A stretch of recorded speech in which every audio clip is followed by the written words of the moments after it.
podcasts you love. From people you trust. This is Twit. It's time for The Tech Guy. This episode of The Tech Guy was recorded on Saturday, July 23rd, 2022. This is episode number 1912. Enjoy. This episode of The Tech Guy is brought to you by Cisco Meraki. With employees working in different locations, providing a unified work experience seems as easy as herding cats. How do you rein in so many moving parts? The Meraki Cloud Managed Network. Learn how your organization can make hybrid work by visiting meraki.cisco.com/twit. Well, hello there, everybody. I, Micah Sargent, am in yet again for Leo Laporte, the tech guy. I, too, am a tech guy, and I'm excited to talk tech with you today. The phone number to call is 8888-ASK-LEO or 888-827-5536. That's my preferred version since I am not Leo. But anyway, so excited to have all of you here with me today to talk tech. You know, we're talking about the internet, we're talking about phones, we're answering questions about occasionally printers and Wi-Fi and all sorts of things in between. And I am so pumped to be here to discuss all of that with you out there. And of course, talk to our awesome guests. I wanted to kick the segment off today with, I think, an important conversation. And, you know, I looked back on the questions that I got last week, and there was one call that kind of stood out to me. And it was talking about some issue that the person was experiencing with tech. And the person said, look, one of the things that bugs me about tech is that it has all of these different complicated processes that tech gets harder and harder and harder. And that over time, it seems like it is just getting more and more complicated. And a lot of times what I see when someone asks me about tech is they sort of blame themselves. Oh, I'm in many cases, we hear this on the radio all the time. Oh, I'm just too old. You know, I don't get it. Or, oh, you know, this isn't I'm really good at this, but tech is not what I'm really good at. And there are a lot of excuses made, a lot of moments where we're blaming ourselves. And I think it's even more the case when we look at folks who are handling, having had data breaches or being tricked into giving up their user information. And so this is just a time we're going to do a little bit of tech therapy here. Because what I try to get across, and anytime I help a family member with technology, for example, something that I always say is you cannot blame yourself. You are not responsible for the fact that this tech is failing you. The tech is responsible for the fact that the tech is failing you. And I truly believe that. You know, we will sometimes make jokes. It's, PEBCAC problem exists between a keyboard and the user, I don't know. But basically saying that it's the human being that's at fault. And yeah, funny, haha. But let's be realistic here. Technology does get more and more complicated. And Leo and I have talked before about how empathy needs to play more of a role in technology. That the engineers, the developers, the folks behind the creation of all of this technology have to remember who their users are. And some do, and I think that that's some of the best technology that we have. But look, I'm here doing this job, talking to you, answering your questions, because technology is complicated and continues to get more and more complicated. And every time I help my family, they live back in Missouri. I moved to California, far, far away from them. And I help them and I do my best over the phone to give them the help they need for the technology. But this stuff is so complicated that it's hard to do. And I hear them blaming themselves. And you can't do that. And I think that's particularly the case when it comes to data breaches or it's social engineering hacks, where you are convinced that you have had your password stolen. And so you go through the process of trying to get your password back. And then lo and behold, that little email that you got was actually a fake. I've had people come to me and say, oh, I'm so stupid. What was I thinking? How could I have done this? No. You are not the problem. The person or the people behind it who did that thing, they are the problem. They are where you should put all of that energy that you're having. Put that on them. And then take the opportunity to reclaim that power. You should say, look, this was a clever thing. They got me. Yes, they got me. But it's not my fault. I'm not the one that is to blame here. It's these nefarious people who've decided to do this thing and who were able to successfully do it. And I understand. We do have that moment where we go, oh, how could I have possibly be tricked by this? But so many people are tricked by this. That's why they keep doing it, because they can get people. And it plays on, in many cases, kind of our baser nature. You see that in the moment, and you immediately, your fear centers are responding to that. Your adrenaline rises, your heart starts racing, and you don't think as clearly as you normally would. So don't blame yourself, blame them. And back to the technology, I think we could all take a page out of the playbook of my partner, because I used to get really annoyed about this. Anytime some technology wouldn't work, the Apple TV is a really good example. It's like his worst enemy. Anytime the Apple TV wouldn't work, there'd be Netflix would stop working, or the TV would not display the video properly, and it would stop working in some way. This thing is so stupid. It doesn't work how it's supposed to. Why is it never working? I used to get so annoyed. I'd be like, no. We can figure this out. We can figure out why it's doing this. Don't blame the Apple TV. And then I had this realization of like, actually do blame the Apple TV. And if, his phone's not working, something's going wrong there. Why is this thing not better? It should be doing this thing. Again, I used to get annoyed by that. And now I go, I think we could all take a page out of his playbook and say, actually, we should blame the technology because it is at fault. And even if it's something that, yes, we can eventually learn how to do and how to fix it, fine, we can take that on. But the fact that it's not easy, that it's not just sort of second nature, that it's not a simple process of going, okay, there's this problem and intuitively I know how to solve it, that is understandable. And the caller that I spoke to, one of the things that he was talking about was the sort of not ethereal nature, but the non-physical nature of the problems that we have with tech, where a mechanical error, if your sewing machine stops working and it's making this sound, I can pop open the side of my sewing machine, hit the pedal to start it going, and I see, holy moly, I did not properly put the spool into the bobbin, and I can fix it. But when my phone won't turn on, I can't take the back off of it and look for the bobbin that's improperly threaded. So that makes technology even more complicated. And the folks who know how to look at the sort of virtual bobbin are the engineers who are creating this technology. But we don't necessarily, every person doesn't have access, have the ability to pop open the phone, look at the bobbin. That's why you've got us here to help you do that. And sometimes even we get stumped. You've seen that plenty of times. So I want everybody to be mindful of the fact that this technology should work, and it should work well, and it shouldn't be as hard as it sometimes can be.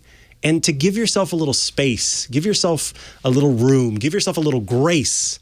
Give yourself a little grace, and maybe even take a page out of the playbook of my partner who's just like, you know what? This technology stinks. It doesn't work how I expect it to, and that's a problem.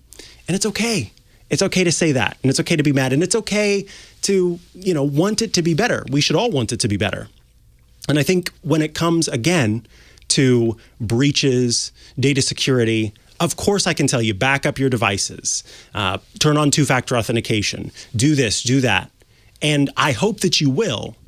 But in the instance that somebody bypasses those things, that they get in to the system, you didn't have a backup, you didn't have two-factor authentication turned on, you shouldn't spend your time going, I am the problem here, because somebody decided to do something they should not have done and to bring harm to you through the accessing of your technology, through the accessing of your data.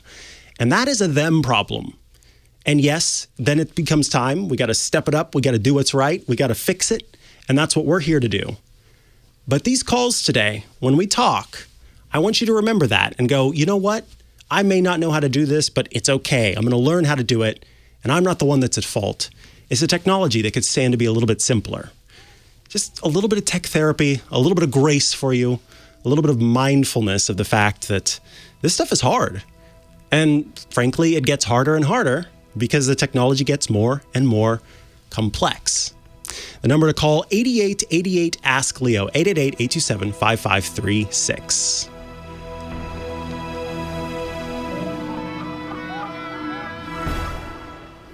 More acid wash. Kim, can you see if we have more acid wash? I need more acid wash. I don't know. I do not know what acid wash they're talking about.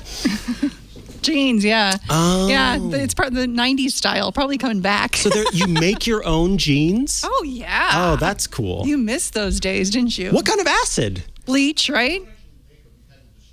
You destroy them. So you buy a pair of perfectly good stiff jeans. Super stiff, super cobalt blue jeans, and you just throw them in some bleach and hope that it doesn't disintegrate. Well, no, actually, you might want them to disintegrate. Oh yeah, because sometimes you rub away. Yeah, the hole. Yeah. Okay.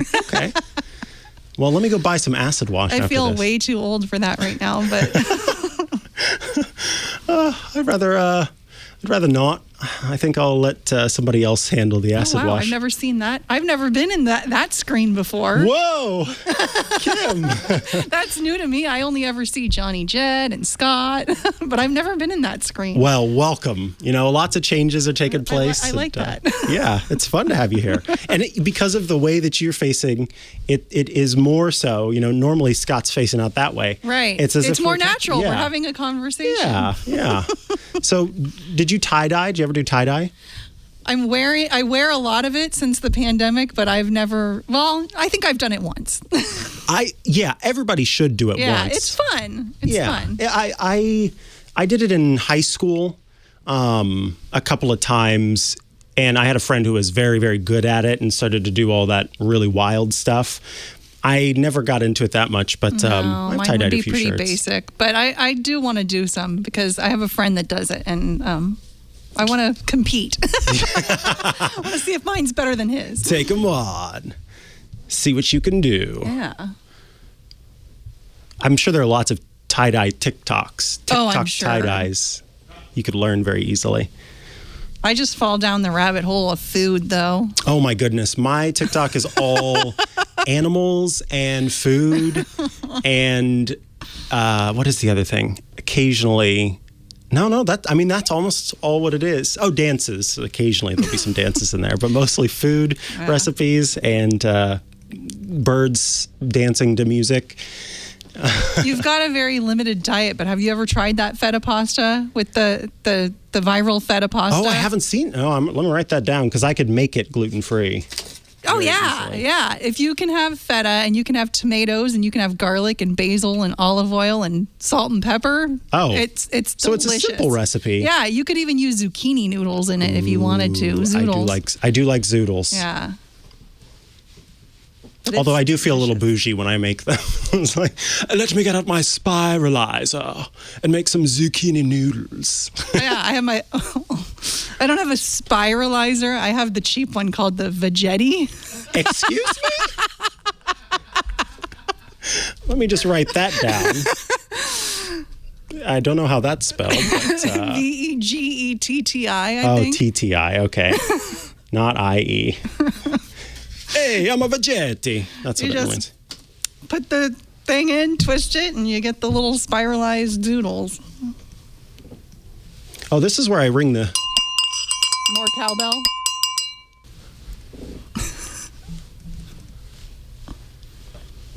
Hello and welcome back to the Tech Guy podcast and radio show. This is, of course, where we take tech questions. I, Micah Sargent, subbing in for Leo Laporte today. Take your tech questions. And Kim Schaffer, our phone angel, is here to help us. How are you today, Kim? I'm fantastic. How are you doing? I'm doing well because I've just learned about some new processes for making noodles. We were talking about zucchini noodles during the break. Talking about acid wash, zucchini noodles. Jeans, tie-dye. Yeah. I mean, we ran the gamut. The the gamut of the 90s, I guess. Oh, boy. Well, of course, you are here to make sure that lots of great questions make their way onto the radio show. And I just imagine you with like a huge shield, and there are all of these, just this huge stream of, I don't even know what, coming at you. And you've got, exactly. Those sounds are what I hear in my head. Pew, pew. Somebody sent me the pew pew lasers at about 11 o'clock last night, one of my friends, on the iPhone. Because if you write pew pew, lasers come up. Oh, that's... Have you seen... do you have an iPhone? I'll text you. Yeah, text me pew pew, please.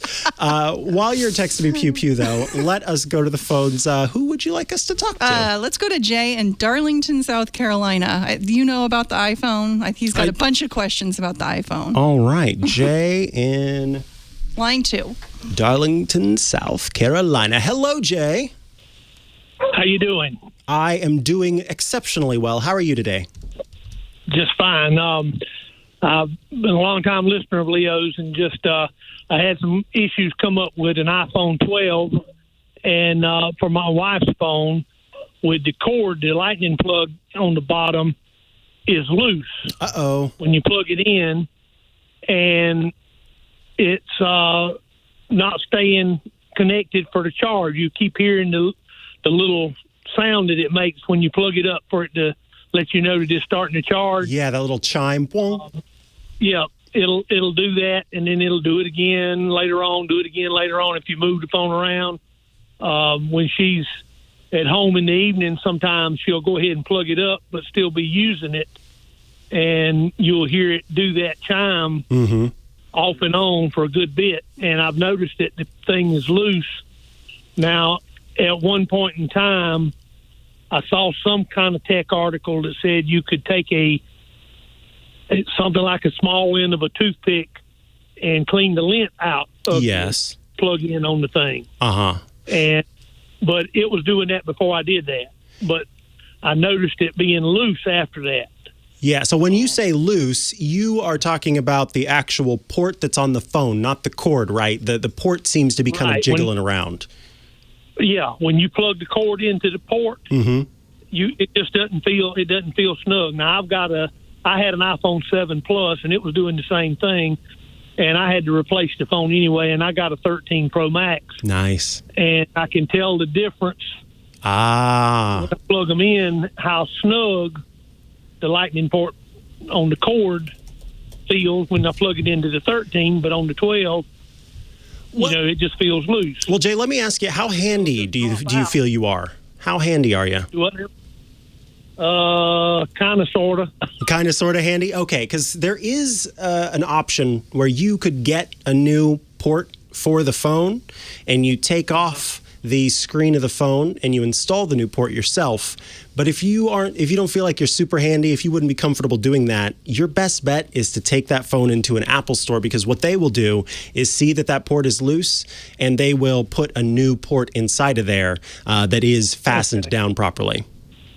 Okay, that's what I figured I would probably have to do, is go to Apple with it. The closest one is in Charlotte, which is about 2-hour drive. Oh, I feel for you. I used to live in Springfield, Missouri, and we would have to drive a couple of hours to get to the nearest Apple store. There may be some. There are Apple authorized service providers that you can look up as well. These are people who will fix your phone, who Apple has actually said, hey, they hold up to the standards, and so we allow them to do it. If there's one that's nearby, you may check that out.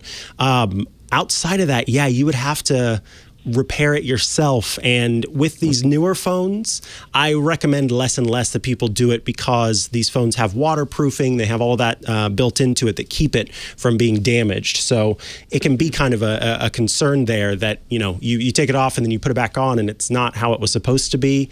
And then you get water ingress and things like that. Now, I really do think that your best bet is, in this case, having to call Apple and then sending the phone off. But then, of course, that means that during that period of time, your wife's phone is unable to be used. And so I feel for you in that way, too. It's a hard thing to figure out what you do while you have to give up the phone to get it replaced. Yeah, and that phone is about 2 years old. I got it for her not quite 2 years ago. Actually, right about the time the pandemic started, I had to get her a new phone, and so it's not very old. But when you said handy, I'm kind of sort of, I could probably do it, but I don't really feel comfortable tearing these phones apart. If it was a regular computer, maybe, something like that. But yeah, with a little phone. Now, remind me the model of that phone again. iPhone 11? She's got a 12. iPhone 12. Okay, yeah. You could, in the meantime, the chat is pointing out too, you could get a wireless charger for it. That's the kind that lays on the back of the phone that would provide charging without you having to worry about that plug, that cable being an issue. So right. That's an option. Of course, then you're kind of holding it up to the phone and you're doing that, and they are kind of pricey. But wireless charging could be another option. Now, what was your other question that you had? The other question I've got, I don't have any. I've got a bunch of my music on my computer. I've got a Windows computer. Had it an iTunes set up, where I had all my songs that I had downloaded off of my CDs, plus what I had bought online and whatnot. Okay, I haven't loaded anything to either one of these phones, but if I go to the music app on my phone, and it'll go through and play. It'll play. It's got my library of songs that I'm assuming are songs that I may have bought at some point in time from Apple. I know they're on my computer, but I don't have them. I didn't load them into the phone. But it'll go through and go through the shuffle and play them. But what I would like to do is, I know how to put the songs over onto the phone, but these songs that are on there, not all of them are songs that I would necessarily want to keep on the phone and play. So you're trying to get some of them removed, basically. Yeah, but I bought them. I don't want. It's not the subscription service, for Apple Music. It's songs that I've actually paid the 99 cents or $1.29, whatever it is now. For these songs, or else I had a CD with them on it. We do have to go to break, but stick around on the line and I will help you out. Micah Sargent in for Leo Laporte, the tech guy.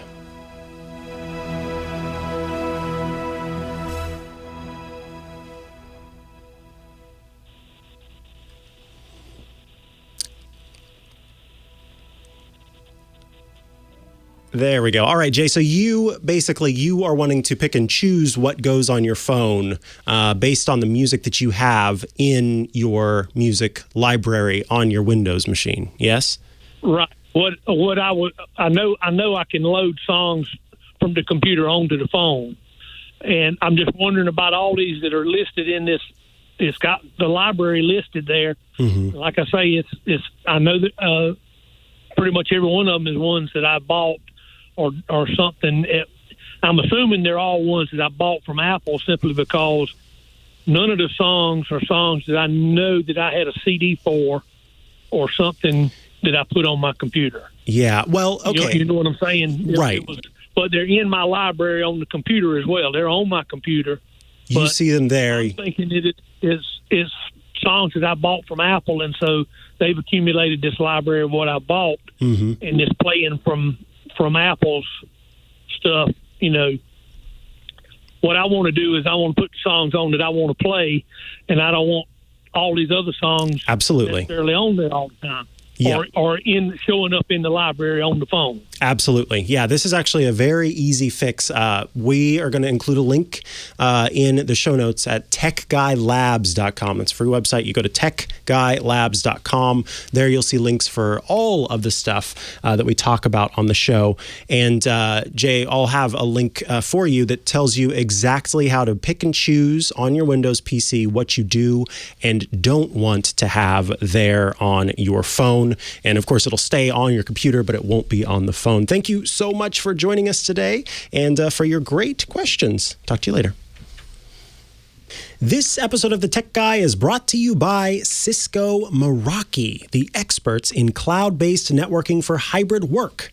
Whether your employees are working at home, at a cabin in the mountains, at a lounge chair, at the beach, or maybe sitting on an exercise ball in a studio, well, a cloud-managed network is going to provide them the same exceptional work experience no matter where they happen to be. You may as well roll out the welcome mat, folks, because, look, hybrid work is here to stay. Hybrid work, it works best in the cloud and has its perks for both employees and leaders.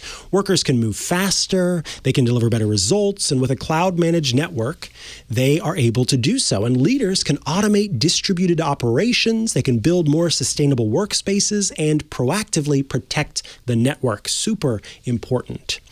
An IDG Market Pulse research report conducted for Meraki highlights top-tier opportunities in supporting hybrid work. So if you're going, why do we need to support hybrid work? There are plenty of reasons why. First, hybrid work is a priority for 78% of C-suite executives. Leaders want to drive collaboration forward while staying on top of boosting productivity and security. Of course, hybrid work also has its challenges. The IDG report also raises the red flag about security, noting that 48% of leaders report cybersecurity threats as a primary obstacle to improving workforce experiences. Always-on security monitoring is part of what makes the cloud-managed network so awesome. See, IT can use apps from Meraki's vast ecosystem of partners. These are turnkey solutions built to work seamlessly with the Meraki Cloud Platform for asset tracking, for location analytics, and more. And that means that they will be able to gather insights on how people use their workspaces. You'll also be able to reserve workspaces. So this is based on vacancy and employee profiles. It's called hot desking. You may have heard of that. It allows employees to scout out a spot in a snap. Locations in restricted environments can be booked in advance. So like this, where I am alone in the studio, those can be booked in advance and have time-based door access. And there's also mobile device management. There's a buzzword we all know. It means that you can integrate devices and systems so that IT can manage, update, and troubleshoot company-owned devices, even when the device and the employee are in a remote location. Turn any space into a place of productivity and empower your organization with the same exceptional experience no matter where they work with Meraki and the Cisco suite of technology. Learn how your organization can make hybrid work by visiting meraki.cisco.com/twit. Thank you, Cisco Meraki, for sponsoring this week's episode of The Tech Guy. Let's get back to the show. Hello, folks, and welcome back to your Tech Guy show. I am Micah Sargent, subbing in for Leo Laporte. We are here on Saturday, and we are ready to talk to the home theater geek, youtube.com/AVS forum, Scott Wilkinson. Hello, Scott. Hey, Micah. How you doing? I am doing well, and I'm doing even better now that I get to talk to you, Scott. Oh, well, it's always a pleasure to talk to you, too. So, what's going on in the world of home theater this week? Well, first of all, I want to mention that next Tuesday is the next episode of my podcast, AVS Forum Tech Talk, and it's at youtube.com/AVS Forum, and I'll be talking with a really interesting guy. His name is Peter Palomaki, and he is an expert in quantum dots. Ooh. Quantum dots. Ooh, yeah. Those tiny little dots in our TV? That's right. That's right. And you might have heard that there's now a new application of quantum dots in OLED TVs that Samsung and Sony have recently introduced, which is the next step in the evolution of quantum dot technology in TVs. I'm sorry, just the next step of the evolution of quantum dots. It all sounds very futuristic. Well, it is, in fact, futuristic. It is the next generation of display technology, really. And so we're going to be talking about that. He does a great series of videos where he actually buys a television and tears it apart. And I know. Where is this? I need to find this. It's on YouTube. I'm sorry, I don't have his channel right on handy, but his name is Palomaki, Palomaki, Peter Palomaki. I'm sure you can find him. And he takes apart these TVs and looks what's inside. I mean, it's really, really interesting. And I don't think he has the QD OLED video up yet, but I know that he did it. He shot it. I'm not sure he's finished editing it, but very soon we will see what's inside of a QD OLED TV. I think he did the Samsung. So that's going to be really, really interesting. And so I get to talk to him on Tuesday. So 1 o'clock p.m. Pacific time, 4 p.m. Eastern time, youtube.com/AVS forum. I hope you, those of you who are listening here and are interested, can tune in. You can type questions and comments into that page, and they will show up on my screen, and I will pass along comments and questions that are appropriate. Awesome. Yeah, that's. Yeah. I will definitely be listening to that because that sounds really exciting. I did find a channel called Nano Palomaki. That's him. That's him. Yeah, so youtube.com/Nano Palomaki and youtube.com/AVS forum are the two places you'll want to go to make sure you get all of that magic. Yeah. He's a very interesting, very friendly guy. So I do hope you will tune in for that. So I got a viewer question that I found very interesting. Let me just go to my email here, and I will pull him up. Daniel Henry, who goes by the name Gumby in the chat room, if he's in there. Oh, I know Gumby. Hi, Gumby. Yeah. Hey, Gumby. He sent me a question. He wants to listen to his vinyl records. Now, as you know, vinyl has never really gone away, and it's making a pretty big comeback in the last few years. People just love listening to that vinyl. And he's got a turntable, and he wondered about a tube amplifier, specifically a Rockville Blue Tube 70-watt tube amplifier with Bluetooth, so he could listen to Bluetooth stuff as well. And he's got a Technics SL1200 turntable. And he also has a preamp, a phono preamp. And this is the key to the question is, should I really use my phono preamp with this Rockville Blue Tube amplifier? And the answer is yes, absolutely.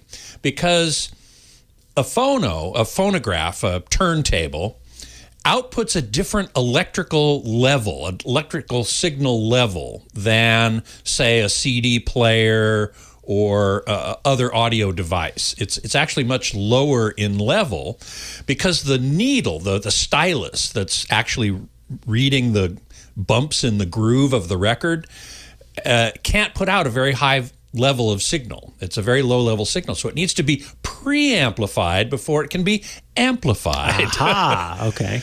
So that's why it's called a phono preamp. Now, the Rockville and most amplifiers don't have a phono input. Now, many receivers do. And I wanted to make this point very clear. If you have a receiver, like a Sony receiver, Denon receiver, that has a phono input, what you absolutely do not want to do is plug your turntable into a phono preamp and then plug that preamp into the phono input of the receiver, because that phono input is expecting that lower level. But if you plug the phono preamp into it, you're going to get the regular level. And it's going to blow that phono input, just blow it all to pieces. So that's called double preamping, and you really, really don't want to do that. So plug it into, if you do want to use your phono preamp, plug it into a different input, into the CD input on the receiver or something like that. Now, the Rockville Blue Tube amplifier does not have a phono preamp. Does not have a phono input in it. So you do want to use a phono preamp. He has a TC750LC. It's just a bunch of numbers and letters. It doesn't really matter. Alphanumeric soup. It's a phono preamp. So you plug your turntable into the phono preamp. You plug the preamp's output into the Rockville Blue Tube amplifier. All is well. It'll sound great. But if you have a regular receiver, and in fact, he bought a very inexpensive Sony receiver just because he wanted to listen to his records before he got the Rockville. And he says, should I put my phono preamp in front of it? And I say yes, as long as you don't plug it into the phono input of that Sony receiver, because then you'll have problems. But if you plug it into a different input, no problem. it'll sound great. So that's a little vinyl wisdom for those who are interested in vinyl. I myself am not that interested in vinyl. I prefer digital, and I know I might be in the minority of audiophiles, but I don't like the hassle of dealing with vinyl. That's fair. It takes up a lot of space, and as you said, you've got multiple. If you want to get the best sound possible, you've got to use all these different devices, these contraptions to make it work. Yep. So I get that. I like occasionally. It's because it reminds me of my great granddad. Is why. Did he have one of those Marantz systems he or something had like that? Some huge thing and just hundreds and hundreds. And I would go down into the basement and listen to them. And so that for me is why I really like vinyl. It's a nostalgia factor for you and your great grandfather, which is great. And even the youngsters today, such as yourself. Like to listen to vinyl, and audiophiles like to listen to vinyl because of sort of an ineffable quality of warmth.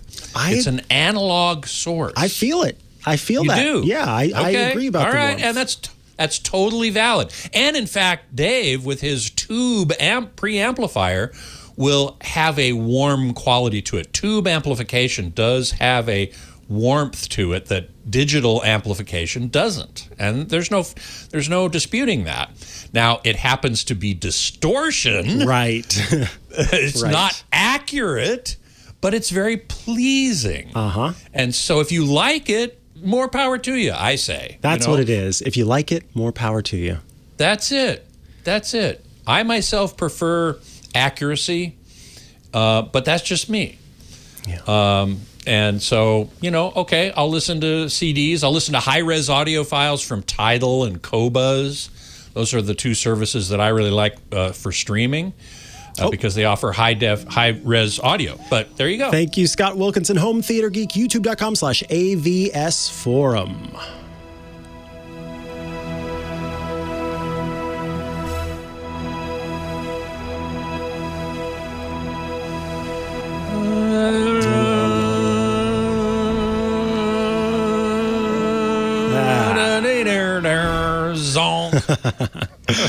I was waiting for that little thing at the end. Zonk. Well underway. Will you be sticking around for the top of the hour? I am happy to do that. Absolutely. That's wonderful. We don't have to go house hunting anymore. Yay! We actually closed escrow on our house last Tuesday. Congratulations. Congratulations to you both. We're so happy. Thank you. We are super happy about it. We've got a really nice place. Do you have a room you're going to paint all black? I do. I actually do, yes. It's not a complete room, unfortunately. I could build a wall to make it a complete room, but I think I'm not going to do that.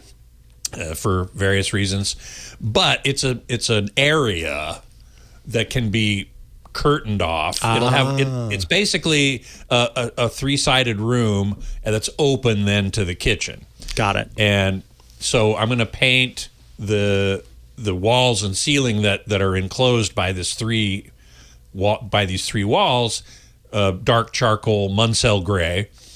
And my wife actually has decided that there's very little actual wall in the kitchen. It's mostly tile and backsplash and that kind of stuff, cabinetry.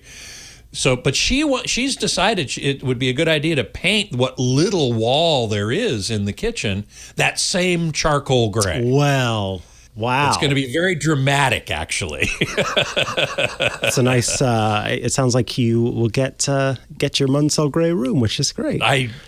That's exactly right. You can level up your tapestry game if you want the curtains to divide between. Exactly. We're looking at various options there, but when we're watching informally, like having dinner or whatever, it's nice to have the screening room open to the kitchen where I forgot my drink, and you don't have to say, okay, well, I'm going to pause it while you go over to the kitchen and come back. You could just go walk over. You just go walk over there and still be watching what you're watching. So That's actually a lifestyle thing for us. And then when I want to watch more seriously, we're actually thinking about maybe getting accordion. You know what I'm talking about? Yes. It's not I remember curtain. In elementary school, we had those accordion dividers between the rooms. Yep. Exactly. So we're actually thinking about getting one of those so I can close it off if I want to be a little more isolated. Yeah. And they have good sound blocking built. Those accordion walls have pretty good sound certainly blocking. better than a curtain. Yeah. I guess because of the nature of how they're shaped, and if you get them thick enough, then... Yeah, exactly. So now I'm starting to shop for those things. Cool. That's exciting. It's very exciting.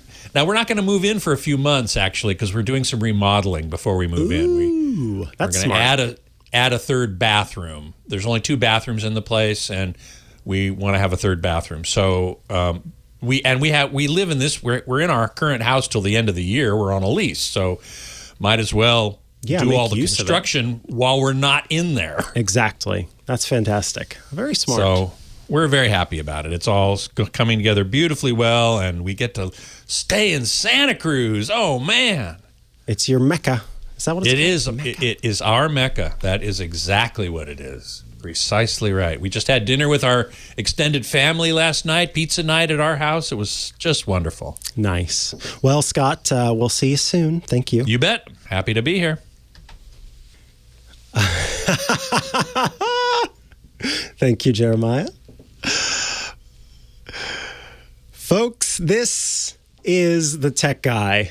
And look, I don't want no scrubs, that's for sure. I am here in place of Leo Laporte today to take your tech questions. 8888 Ask Leo. That's 888-827-5536. That's the phone number you call if you've got tech questions and you're looking for my tech answers. All right, let us see. Who are we going to go to on the phones? Let us go to Barbara in Sunland, California. Hello, Barbara. Oh, I turned on the wrong microphone. Let's try that again. Hello, Barbara. Hi, this is Barbara. How are you? I'm doing well, Barbara. How are you? I'm doing great. I just have a simple question. I'm a senior citizen, not computer literate. I'm a songwriter. Oh. And I just speak for all those artists out there that want to give back to the community using their gifts and talents. So I have all these songs on tape cassettes, okay? Oh. And I think you know where I'm going with this. What do I do with them? I want to get them on the internet and have people listen to them, and I can make money or not make money. It's more about the artistry involved. Or should I do music videos on YouTube? Can you direct me in the right direction, please? Yeah, so the first thing that you need to do, of course, is to take these tapes and make them digital.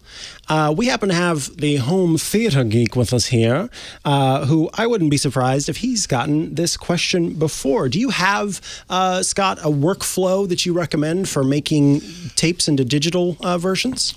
Yes. My workflow actually is to take them to a good friend of mine in L.A. and have him do it. Oh, so you've got the phone number and address so we can share? Yeah. Well, actually, you're in L.A., right, or nearby? Yeah.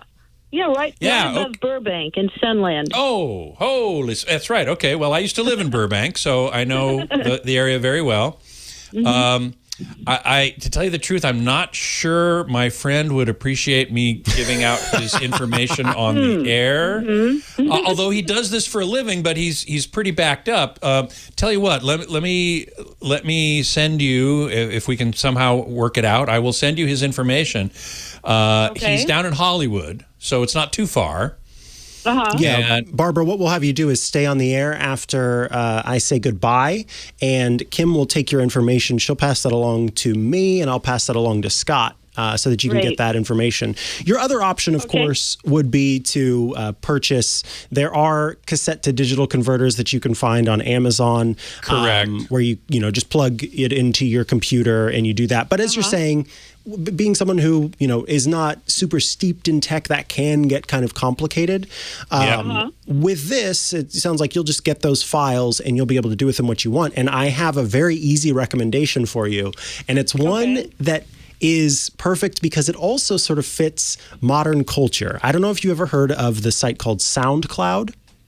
No, okay. So SoundCloud is this excellent website where people upload, most of the time, music. And anyone can come along and listen to the music. You get to choose who gets to download it, who gets, how you want to do it. You can get paid, all sorts of stuff. But what's fantastic about SoundCloud is it's kind of... it is built into the pop culture of the internet. Oftentimes, when something goes what's called viral on the internet, it gets very popular on the internet. The joke is that somebody will then follow up with that original post that got popular by saying, and here's my SoundCloud, where they share a link to their own account where people can go listen to the music that they've created. But because of that, SoundCloud is very well known. So you, Barbara, would be super hip if you put your music on SoundCloud where people can check it out. And I have to say, one of the features that I love the most about SoundCloud is someone can be listening along to your music and they can leave a comment that is tied to that specific part in the song. So, at a minute and 10 seconds in you perhaps, hit this great melody and you, somebody can comment and say, oh, I loved how this was. So you can get lots of great feedback on your music as well. And again, people will recognize that link, soundcloud.com/Barbara from Sunland or whatever you want to make it. And they go, oh, I got to check that out. Wonderful. May I ask you a quick question? Of course. So if I wanted to do music videos, would I do those on YouTube? Ooh, well, okay. How hip do you want to be? Because if you want to be super, super hip, Barbara, TikTok would be the place to do your music videos. Oh, TikTok. I see. Okay. But I think YouTube's a good place because that way it's going to have a long history, if that makes sense. YouTube, guaranteed to be around for a long time. It's often a place for kind of archiving video content. There's stuff from years and years ago. So, and it's also very easy to use. TikTok is a little bit, I struggle with, I only go on there to watch things. I don't create content because I find it kind of difficult to figure out. So yeah, Barbara, I think your instincts about using YouTube are a good one. And it's super exciting that you're going to make music videos. What are you planning on using to... Oh, just me playing the guitar, like I said, so people could have a visual with the songs I wrote. That sounds lovely. That sounds lovely. So are you going to use an iPhone or do you have a camera that you're going to use to do that? Oh, I use a senior citizen flip-flop phone. I probably should get an iPhone. That's how back behind I am at the times. I love that you've got a flip phone, though. That's fantastic. Oh, yeah. It saves me a lot. I don't want to, buy something I shouldn't buy, Right. And history is repeating itself. I'm afraid of them. I understand. I was just talking about that at the beginning of the show, that it's totally understandable that this technology can seem super overwhelming. I totally understand that. Well, you might consider first then ask if you've got a friend who's dipped their toes into modern technology. You could ask a friend to help you record something before you go out. I would hate to have you go out and buy an iPhone just for the purpose of doing this if you've got somebody out there, a family member or something who could help. So I can record some music videos of me playing guitar or friends playing guitar on an iPhone. I can do that and then put it on the internet? Absolutely. Yeah. Very easy to do.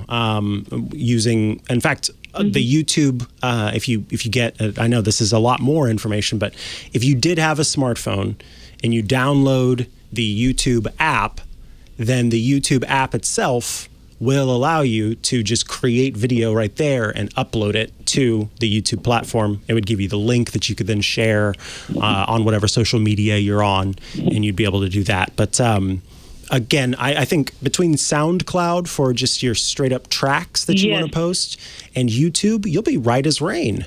Well, you answered my question. SoundCloud, I'm definitely going to do, and do the smartphone with the upload of the YouTube app.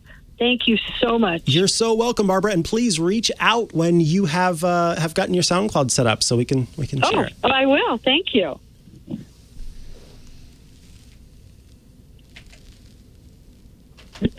All right, I put Barbara on hold. I think I successfully pulled that off.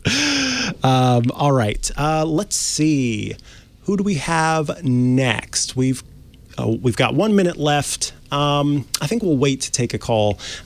So I think, a lot of people end up having that question of, okay, what is it that I need to be able to put content online? I want to join that process. I want to have that fun and have the stuff that I'm making, the stuff that I care about, the stuff that I enjoy out there.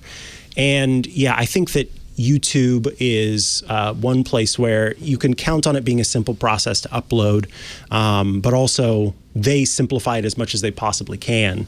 And then as far as SoundCloud, it's just a lot of people know about SoundCloud. I also find it a very easy thing to use, and I've gotten plenty of different links from SoundCloud in the past, and I like that I can do that there. So I'm looking forward to hearing what Barbara has for us. That phone number to call if you've got questions, 8888 Ask Leo for the Tech Guy Radio Show.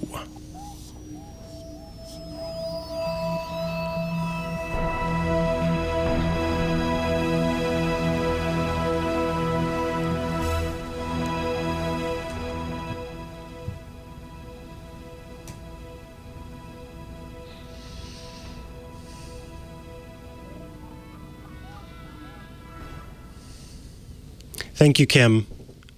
Hopefully you saw that, Scott. Yeah, I did. Thanks, Kim. I'm going to step away and get some coffee, Scott. Please do. Thanks.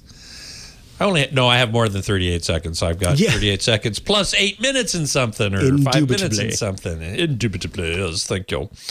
So hello, everybody. So nice to see you all, as always.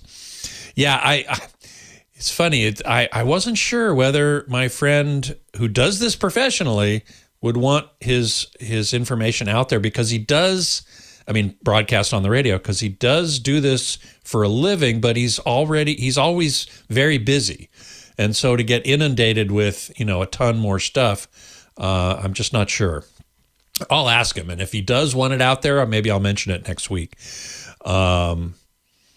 But I had a ton of cassettes and reel-to-reel tapes. In fact, I just had him do this.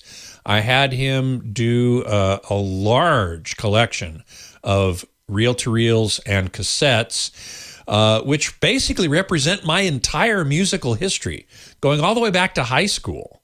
I had some cassettes of me playing in my high school Dixieland band. And even further than that, I had some reel-to-reels of my father playing music and my grandfather playing music. In fact, one project that he did for me a little while ago was some reel-to-reel tapes of my mother at age, must have been 15, 16, singing. She was a coloratura soprano, got a full boat scholarship to USC Music School. And so at 15 or 16, which must have been, that was in the 30s or early 40s, I have some recordings of her playing, and at least in one case with her father playing violin, and he was a violist in the LA Philharmonic in the 20s and 30s. And my friend Johnny digitized those for me, and that was really special, because I don't have a reel-to-reel tape deck anymore. I don't even have a cassette deck anymore. But Johnny has every single tape machine ever made, basically. So he can convert anything to digital, and he's really good at it. So it was worth it to me to pay him to convert those things into digital rather than try to do it myself, which, as Micah said, and rightly so, is actually a fairly complex process. Now, I'm an audio guy, and I could have done it if I'd had the equipment. Tape deck, analog output to a USB audio interface to the computer, and then into the computer. But making sure the levels are right, trying to reduce the noise, maybe doing, some EQ, that's a whole process. And at the time that I had him do most of this stuff, I was in the process of moving. So I really didn't want to do that. So I will look forward to communicating with Barbara and getting her that information. Hey, Loquacious. Always great to see you in the chat room. I'm always happy to see your name there. Let's see. Chickenhead21, thank you. Congrats on my home purchase. He was also able to watch my podcast a couple weeks ago. Yes, a couple weeks ago, the fellow that I had on was Chuck Back, and his home theater is amazing. I'm going to have him back, and we're going to talk about his home theater, because that's not what the point of that show was. But you're right. His was the home theater that I went, yeah, that's what I would have.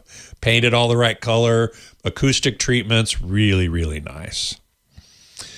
Let's see. MacBookie says, looks like the Hisense PX1 Pro UST projector finally coming to the UK. Woo! Have you had any experience with this projector? I have not. But I have had experience with earlier Hisense UST ultra short throw projectors. And they're really generally very good. I'm sure that one is the next generation beyond where I had experience. And probably, I have to look this up, uses actually 3 lasers, red, green, and blue, to produce the full color picture. And I know Leo has the one that I reviewed actually now, and he likes it. He uses it at home. Although when he wants to have more critical viewing, he goes to the OLED TV, which of course I would too. Shortwave says, I bought a Hip DAC 2, really enjoying it. I'm so glad. I love that thing. Thanks for the info on this device. I did give that info some time ago, but I still have a Hip DAC 1, an original, and it's wonderful. This is a DAC, digital audio converter. This company that makes it IFI, called it the Hip DAC because it kind of looks like a hip flask for liquor. But it's not that. It's a DAC, a digital to audio converter. You plug it into your iPhone or Android phone, I'm sure, and it gives you much better performance than the phone's internal DAC. All digital music has to be converted to analog at some point, so you need a DAC. All phones have a DAC, but they're not that great. I mean, they're fine for casual listening, but if you really want to get the best out of it, then you need an external DAC. And the Hip DAC is only, $150, something like that, which, is not too bad. Toad Sloth says, I have more than 500 cassettes. Someday, maybe not convert. That's another thing about doing a conversion of a large selection, which I didn't want to do, is the time involved. Even if you set up all the tech correctly, you hit play, you wait for that side of the cassette, you have to manually flip it over, do it the other way, then put the next one in. Do that 500 times? Holy smokes. No, I think I shall not do that. I shall pay someone to do that for me who has all the equipment all ready to go. That's how I felt about it anyway. Somebody said here, Oso, hang on to those NED MDs maybe, mini disc. The little Sony mini disc, that was another interesting, that was a digital format though. So you could, if you had a player, you could just squirt those bits straight into your computer. It's the converting from analog that's a problem. So let's see here. Web 909, would you recommend the Sony XR48A 90K over the LG OLED 48C2 for a 48-inch TV in a darkish room, mostly watching movies and cable TV? That's a good question. The LG is going to be less expensive. The Sony probably will have better processing by a little bit anyway. The Sony is probably better, higher quality slightly, but they both use the same panel, the same OLED panel. So the difference in quality is not going to be dramatic. So if you want to save money, I'd go with the the LG, sorry. But if you like seeing that Sony nameplate on your TV and you want to bump up the quality maybe a little bit, then, and you have the extra money, then Sony would not be a bad choice. So that's how that works. Let's see. I still have mini discs, but my JVC MD recorder player died. Yeah, see, that's another problem, Marsworm. The equipment, if you keep it long enough, it doesn't work anymore. I still actually do have a cassette deck. I will say that. And it's a professional cassette deck. It sat unused for years. And when we moved, I actually had it refurbished so that I could actually use it, but probably not. Uh-oh, the music is here. And there's Micah. Yay! Scott, thank you so much for your time every week. I genuinely My pleasure. appreciate it. Thank you. Oh, sure. I hope you had a good cup of coffee. I did, thanks. Hey, hello and hi out there. You know what? I keep trying to come up with some sort of tagline that's not, hey, how are you today? I'm so used to that one. It's a good one. It's a good one. Leo has a good tagline. But in any case, aloha, friends. I am Micah Sargent, the other tech guy as well, stepping in for Leo Laporte today on the radio show, The Tech Guy. And if you don't know, well, let me tell you, the number to call is 888-827-5536. Calling that number will give you the opportunity to chat with me, and hopefully you'll get an answer for that tech question you have. So let us kick things off by going to the phones and seeing who's out there. We have Lamar calling in from, it seems, L.A. Hello, Lamar. Lamar? Hey there, Micah. Man, I used to watch Leo Laporte back on Tech TV way back when I was a kid. Shame I couldn't get him, but this is probably a better question for you anyway. I don't know how up you are on the video game console landscape or anything like that, but I was wondering if you had any thoughts at all on the position Nintendo is in. I think a few weeks ago you mentioned you brought a Steam Deck onto the show, right? Yeah. Mm-hmm. That's correct. So now, hold on. Let's. And go ahead. Still with me? Yeah, go ahead. Yeah, and the Steam Deck has come out, and it's kind of I don't want to say neck and neck, competing with the Switch, we'll say. And the Switch is already an old device as it is. And Sony's already moved on to the PlayStation 5. Microsoft's obviously moving on to whatever new Xbox model there is. I was just wondering if you had any thoughts on what Nintendo should or ought to do or anything like that. This is an interesting question, Lamar, mostly because I can speak anecdotally. I don't have the data, obviously, so I can only speak anecdotally. Mm-hmm. But from everything that I've seen, people absolutely love the Nintendo Switch. There are new games coming out for the Nintendo Switch all the time. Games that often in the past would only be available for PC and console are making their way to the Nintendo Switch. Nintendo was doing so well with the Switch that they came out with a new version of the same thing, just with the OLED screen and some updates there. That's right. OLED, yeah. They are going all in on the Nintendo Switch, and I think with good reason. I had the Steam Deck in hand not too long ago. I showed it on this show, and I did a review of it before that. And one of the things that's bugged me and continues to bug me about the Steam Deck is that it's being marketed as a portable console, but it is not a portable console. It is the battery life is terrible. And so you almost always have to have the thing plugged in if you want to get good use out of it. It gets hot very quickly. I just had to replace the fan in it because the fan started whining, and this is an issue that a lot of people are experiencing where they end up having to buy a new fan for it. It's not doing well, and it is what it is in terms of what it provides, which it's the great idea that you have this portable console that can play desktop level games, but Valve still hasn't even released the dock for it yet. that it's supposed to make it into this device that's supposed to be versatile, where you can make it into kind of a desktop PC at some points and a portable console at other times. Nintendo already has that handled. The Switch can be used as a console that sort of plugs in via the dock and becomes a whole TV. You can have 2 players using just what you get with it.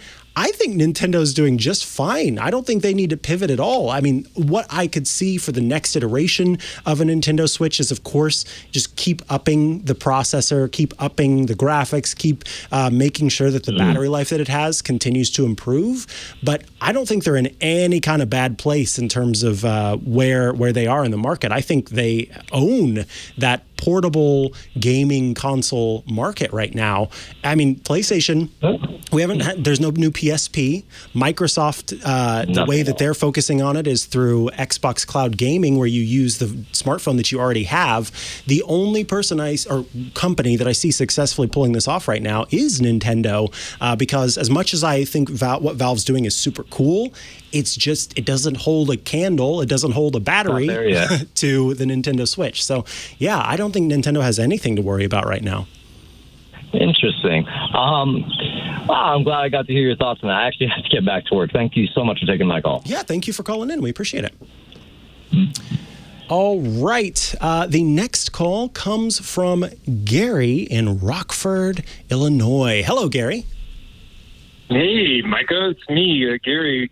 That's to our Gary in Discord. Oh, hey, Gary. What's up? Not much. How are you doing? Oh, I'm doing well, and it's always nice to see a familiar face. I don't know, hear a familiar voice. No, not even really that. Just know a familiar name. There we go. Yeah. So, anyways, the reason why I called was because this past week, I asked Mary Jo Foley from Windows Weekly on the Twit Network's podcast. Mm-hmm. If the rumors were true that Windows 7 was going to have an extension for the paid subscribers until 2026. Mm-hmm. Because the reason it was supposed to end on January 2023, mm-hmm. So of course the rumors were not true. Mary Jo reached out to Microsoft on that issue, and they're in support as of January 2023. But my question is, I know you may not know much about Windows because you're more involved on Apple, of course. But my question is, why would someone want to still use Windows 7? It's almost like they're using, it's like Windows XP. No one wants to change the operating service. I mean, honestly, if I could still be on Windows XP on Elvis, my Windows machine, I would still be on Windows XP. Windows XP was great. So why people aren't wanting to make the switch? I mean, it goes back to that. This is something that this is one of those things that ends up irking me, is when people say they love change. I promise you that 99.97256% of people who say they love change are lying to you and lying to themselves. We are hardwired at the very root of our being to dislike change, because for folks who believe in modern science, we know that humans have been around for many, many, many, many, many years, and only have just now gotten into the ability to create tools and create technology and all of that magic. And in that longer period of time, where we were these nomads, these folks who hunted and got food, change was something that was very dangerous to us. Change meant death. And so because we've only spent a short period of time being in a more comfy place where change doesn't result in death, it's still hardwired in us to not like change. So somebody who's still on Windows 7, they don't want to change. They see that update and they think, oh no, if I do that, I'm going to have to relearn the system.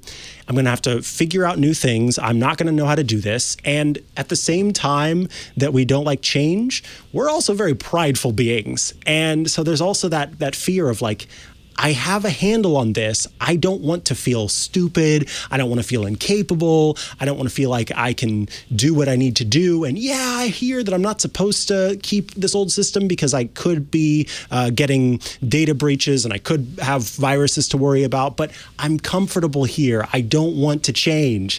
And that, I think, is the big reason. And then there's also huge companies who are on older systems. We talked about on Windows Weekly, dentists. they aren't changing because they're comfortable with the system, and it would be expensive to make the change. Why would you want to make that change and pay the money to do so if you don't have to? So yeah, you said it correctly when you mentioned change. I think that's at the very root of this. That's why people are sticking with it, and only whenever they are dragged kicking and screaming into the future will they make that change. And we know, of course, that it's good for them to do so, and we hope that they will do that.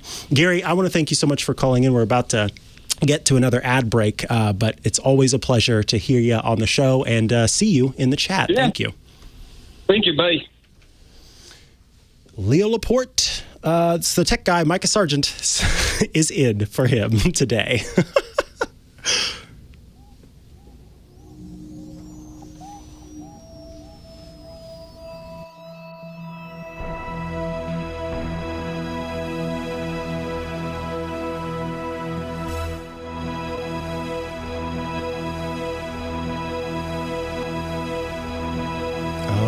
John's got the shot of me pouring some cream into this coffee. Yes, folks, today I do have half and half for my coffee. Today I am a monster.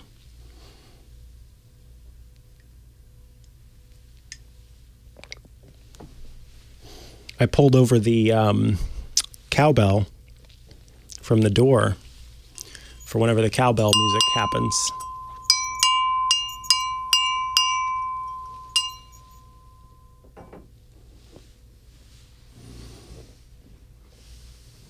So I haven't gotten my new MacBook Air yet. I get it on Monday. What's annoying is that it's been in Petaluma since Friday, since yesterday. But I can't, it's scheduled to arrive on Monday. And since Apple scheduled it to arrive on Monday, I'm not allowed to get it until Monday whenever they have officially released it at that point. I imagine if I knew someone at FedEx, then I would be able to get it, but I don't know someone at FedEx, so they're like, yeah, you have to wait until Monday. That's when it's scheduled for delivery. But now I'm kind of nervous. I got to tell you, I don't know if you've all seen the fingerprints on the midnight finish of the MacBook Air. Oh, boy. It's very fingerprint heavy.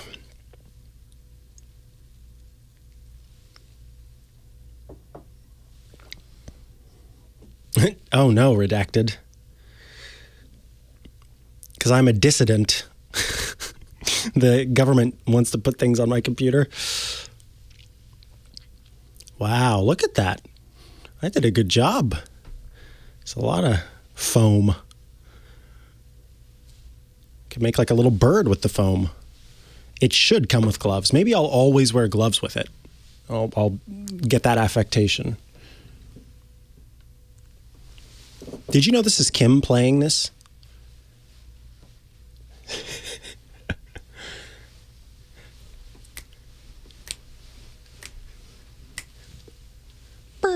And that is Laura playing the trumpet.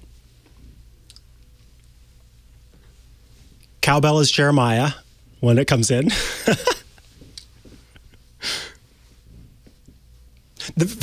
Fair enough. I just get a feeling that Jeremiah probably gets lots of comments on his voice on the regular, so I try not to point it out. It's like when you're tall and everyone's like, "You're so tall. How tall are you?" Yes, I know. I've been this way for a while now.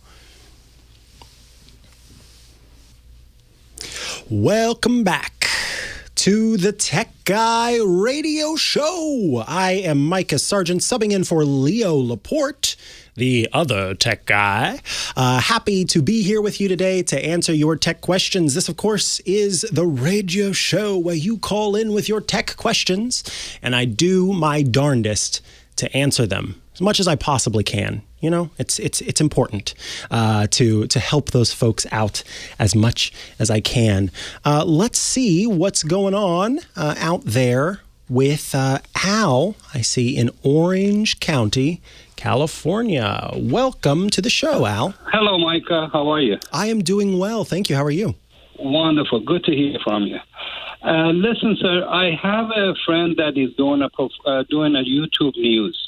He uses a green screen, but the thing is, most green screen is just a little screen with a green on it, and they put in an image in the back or whatever they do. But he's looking for when he has a guest. It depends on what they're wearing. Some of these screens kind of become crazy and it doesn't show correctly. He told me some news stations, they do have a smart green screen, or they do something. They have this special device with a USB, or maybe even it is a green screen with a cable coming out of the background or something. Yeah. Adjusted the color for some of these clothing or colors that maybe his guest is wearing. It adjusted so they don't look weird on the screen. Yeah. Is there such a thing called a smart green screen? So there is, it doesn't have that term, but I think that honestly, the best thing that your friend can do is always say, hey, if you're going to come onto the show today, I do use a green screen for the show, and so we ask that you don't wear green. That is the most important thing that you can do. But understood. Outside of that, and honestly, there's not, as far as I know, there is not a green screen technology in the world that is going to be able to make somebody who is wearing green fully show up on screen, even though the background is green, because just by the nature of the technology, it's not something that's able to be done. If that is ever the situation, then what is happening there is that that wouldn't be in a live situation. It would be in a recorded situation. Right. They would send that footage off to professional computer graphics folks who would then properly do that. But here's what I want to tell you. Depending on the budget of your friend, there is a simple way that is meant for those of us who exist outside of the news broadcast network, and it is called the ATEM Mini. This is from a company called Blackmagic Design, and it's at blackmagicdesign.com. Again, all of these notes will be posted on techguylabs.com. But Blackmagic Design makes a device called the ATEM Mini, and built into the ATEM Mini is a green screen keyer. These are called keyers. And its green screen keyer is a professional keying technology that is made in the same way that broadcast news uses and that lots of different companies use. And so it is more powerful and more tunable than you're going to get from just a software keyer that is built into, Zoom, for example. It is, I've used it in the past, and it's kind of incredible at how good it is. It's not like when you are watching a show where somebody has turned on that background and you can still see parts of their actual background sort of near their ears and over their shoulders, and you can tell that they've turned on the weird Zoom background or the Skype background or what have you.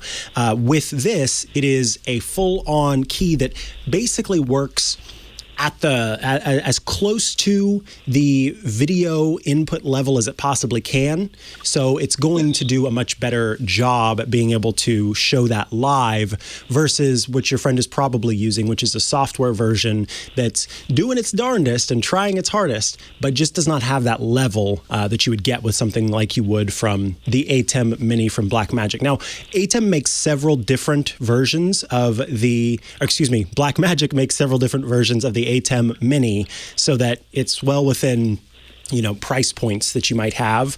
And for your friend's purposes, the smallest one, it's the one that I have at home, would serve the purposes that your friend needs. There are some other options out there, and you could have your friend, do a search for, John, are those upstream or downstream? Which downstream keyers? Have your friend do a search for downstream keyer and see what's out there. My experience has been with the Blackmagic Designs ATEM Mini, and so that's the one that I would recommend in this situation. And I'm sure that in that case, it would help your friend get a better key. But again, if the person's wearing green, unless you've got then that's just not solvable. Thank you very much. I'm grateful for it. This is probably what he's going to need but he wasn't quite sure what it is and what's the name of it. Most likely it is that the ATEM Mini from Blackmagic. So thank you for everything, and keep up the good work. I'm very happy I'm listening. Thank you so much, Al, and good luck to your friend on the show. Appreciate it. Thank you. Bye-bye. All right, now we have Dennis calling in from San Diego. Hello, Dennis. Hi, Micah. I'm calling about a TiVo issue, I believe. Okay. I've had TiVo for a long time, and I noticed I wasn't getting the Dolby sound 5.1 out of my Sonos system. So I called TiVo. Well, first I called Sonos, and Sonos did some troubleshooting with me, and they bypassed the TiVo box and only used the TV and the apps that are on the TV with the optical cable from the TV plugged into the soundbar, and they were able to get the Dolby sound. And they said, well, it's not Sonos because, as you can see, when you're playing your TV with the apps that are on the TV, you're getting the sound. But when I go through the TiVo and use the optical connection from the TiVo to the TV, they're not delivering the digital sound. Yeah. So something that you just said had me go, wait, what? You said optical cable. There is for some reason out there this idea that optical cables are the way to go. And in fact, it's HDMI. And we'll talk about that during the break. I do need to take a quick break, but don't worry, stick around. We'll talk about why optical is not superior to HDMI. So stick around for that. Micah Sargent in for Leo Laporte, the Tech Guy Radio Show.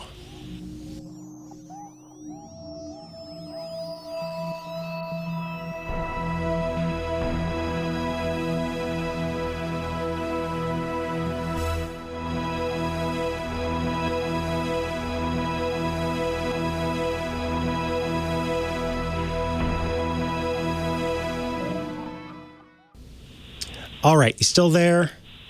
Yes, I'm here. All right. So, the most important thing that you can do is make sure, and this is funny, this is quickly becoming a theme on the show, and I know that you talked to two different support teams, and I'm curious, why they didn't have a pause at using optical.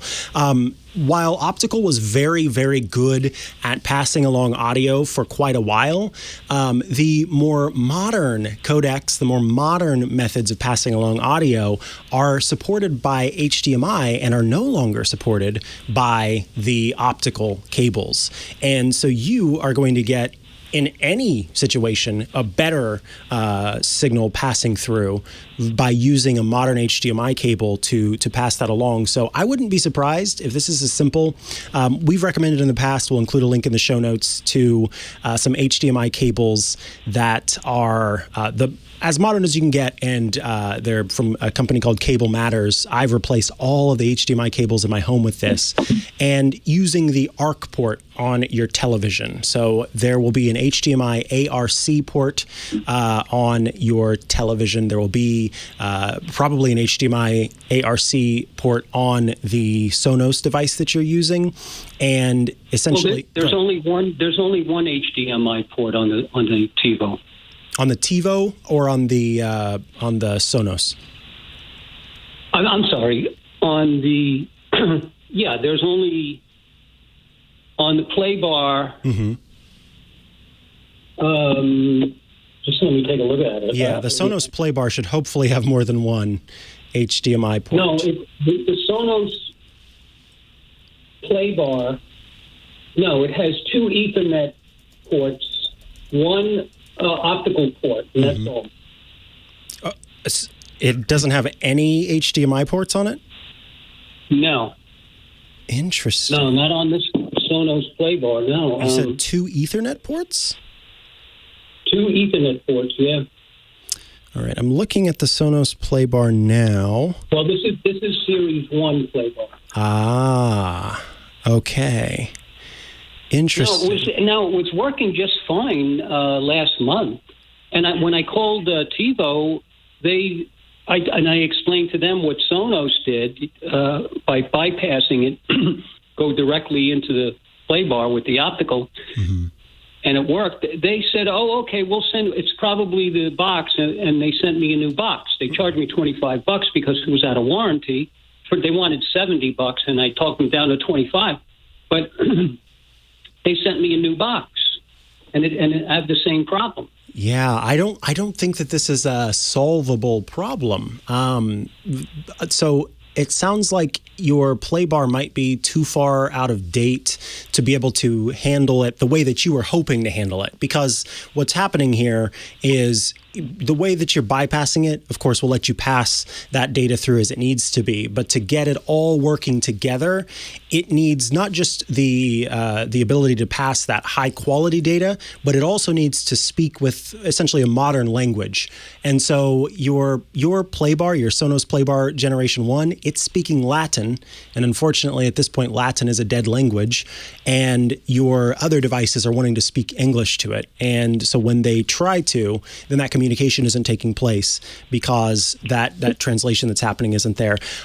We will include, there have been a few links, including some from the TiVo community forums that might have a little bit more information for you. But ultimately, it sounds like we've got a problem here with the connection methods. And honestly, I would request to get that money back that they charged you, given that this didn't solve the problem. I am, for sure. But it doesn't explain why a month ago it was working. Yeah. And now it stopped.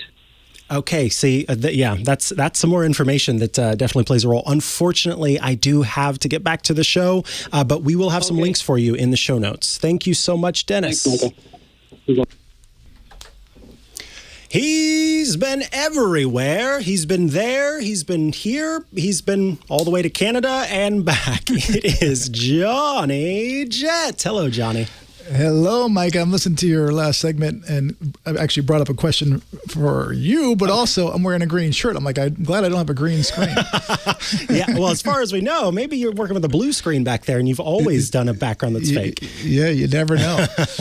But you're doing a great job. You are even more relaxed than last weekend, which is hard to do. I'm glad you feel that. I do feel a little bit more comfy this time. Thank you. Definitely. I can only imagine.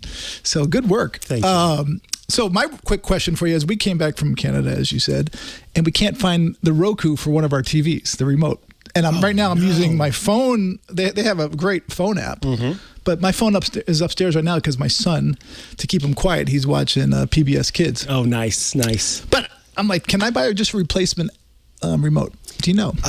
So you just want a new Roku remote because you can't find the one that you have. Yeah. So can you just get one and pair it, or? Yeah, so this is actually what's kind of cool is that there are different remotes that they have, and some are more powerful. So there's the Roku Voice Remote Pro that is rechargeable. It has a lost remote finder. You might want that.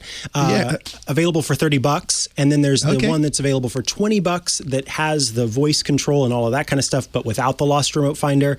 And then if you just want a budget one while you wait to find the one that you lost, for $15, there's a Roku Simple Remote. And you just go into the Roku settings, and there'll be an option. I think it says remotes and devices is the option, and it'll have the ability to do that. And you can use the app as you're doing to, get to that menu and pair the new remote. Great.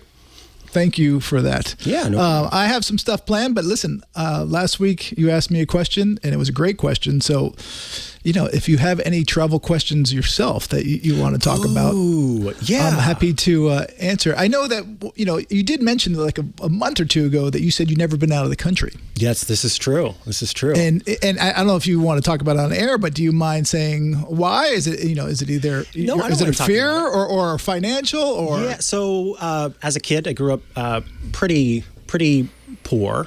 So our family, we didn't do many vacations or anything like that. Anytime there was a vacation, it was because it was tied to something else. I was, for example, part of an international nerdy kid competition, and so we ended up going to Colorado for that. But it was always, there was a reason to do it, not just kind of for fun thing, because we couldn't afford to do that.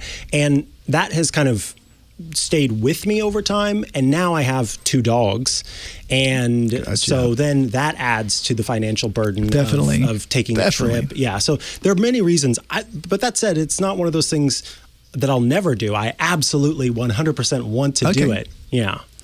Well, listen, we never traveled internationally growing up either, and my first trip overseas was when I was 23. Oh, really?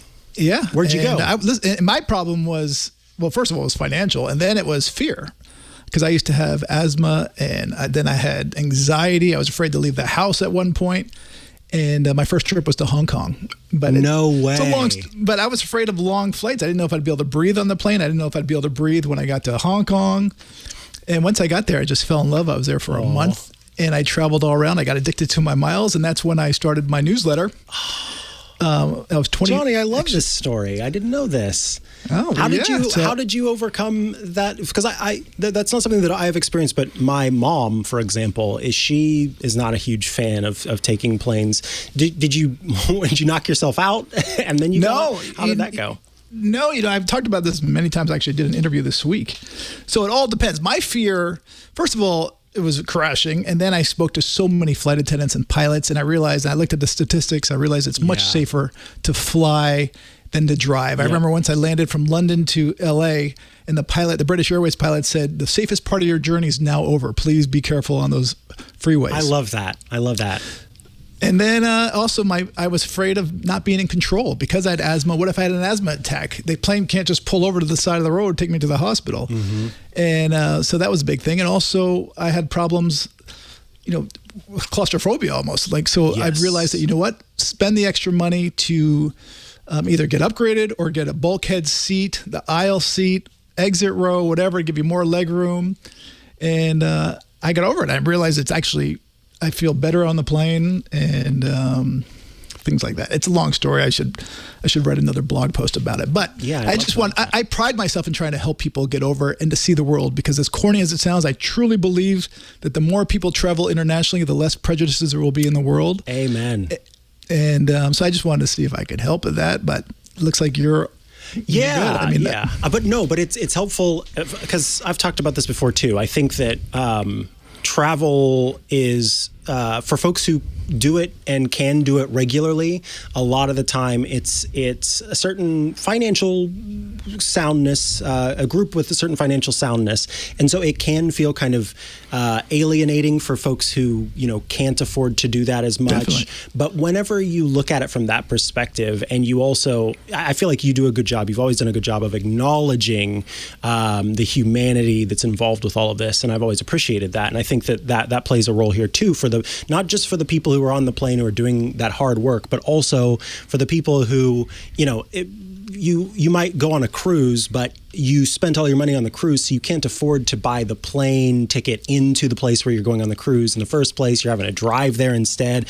All these different, things that people have to remember whenever somebody is there, if they're investing in taking a trip. And so I think that's super important to keep in mind, and I think you do a good job of that. Thank you. And actually, speaking of cruises, there's a deal one of my readers sent me, $179 for 6 nights on a Northern Europe cruise, MSC. That's $29 a night. It's actually cheaper to go on the cruise than it is to stay home. So right now, a lot of the cruise ships are trying to fill in their inventory. So, look at these deals. If you wait till September, October, you'll find cheaper flights, and you'll also, better weather and beat the crowds, especially in Europe. So think about that. Also, I'm going to put in the chat room, the U.S. Travel Association has some deals for the next 2 weeks to August 12th. And every day at 1 p.m. Eastern, they're releasing them deals.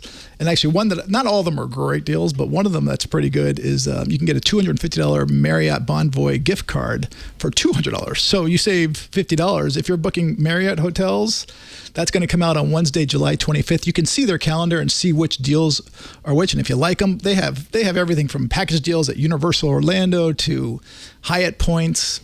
So that's a good way to save money and be able to travel. And listen, I don't have a lot of money, so I've always had to figure out ways how to travel the world, and I've been able to do it. Yeah. Knock on wood. Yeah. And one way is using your miles and points.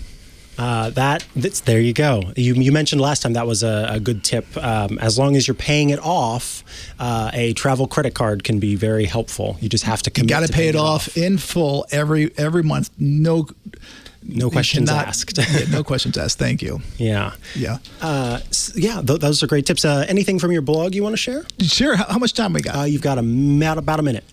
Okay, so you know what can I tell you? There's a service called, did I talk about this last week? Blue Ribbon Bags? I don't think I did. No. So it costs $5, and if your bag does not show up in 96 hours to the destination airport, not to your hotel, they'll pay you $1,000. If you pay the $10, which is the highest you can go, they'll give you $2,000. And I'm like, man, I really hope my bag goes missing, especially the one with just T-shirts. Oops, I forgot to put an air tag in that one.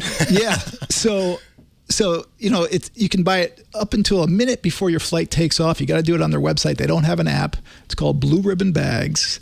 And so what they do is that airlines do not have the staff right now to actually go locate your bag.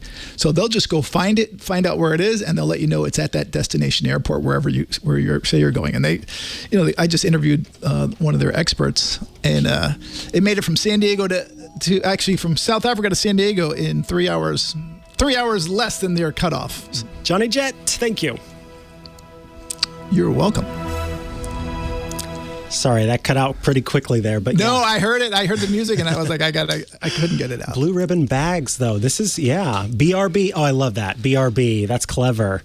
Will track and expedite the return of your undelivered baggage. Oh, yeah. See, and I think this is another place. One of my partner's family members it's control for them. They don't like that they can't see the pilot. They're worried about their luggage. That's what keeps them from. And this is a person who will not get on a plane. I've had a few family members too who are like, I will never get on a plane kind of people, and I always like, come on, let's just, because I'm very logic driven, and so I very much am like, you realize driving to the airport is more dangerous. I love those statistics. I use those, but for some it just, they can't get past that. But the idea that if your luggage is not found, that everything's going to be fine as long as you didn't put your, I don't know, you never put anything valuable in your checked luggage. Well, you definitely not. Yeah. But you don't. First of all, you don't want to. You try not to check a bag. You really don't want to check a bag right now, especially some of these major airports. Actually, I'm writing a post today on the airports that are having the most delays and cancellations. You want to stay away from, especially like Heathrow, Gatwick, Amsterdam, Dublin. You have huge piles of bags. But if you do, Kim just put in the chat room that she just bought some air tags. It's a great way to track them, but really don't want to check a bag. But if you do, make sure you bring everything of value on the board with you, especially your medications, electronics, because the airlines will not reimburse you for that stuff. And you're even supposed to have receipts of $25 or more to show proof of what was in your bag. So, who keeps receipts? Yeah, come on. Like that. I guess we'll have to. I do keep my receipts, but I'm not going to be able to find them. I have a pile. A pile high. Yeah. Well, no checking bags. Oh. So, anyway, I got to take you out on the road sometime internationally. We got to film it. Happy to do so. Happy to come along.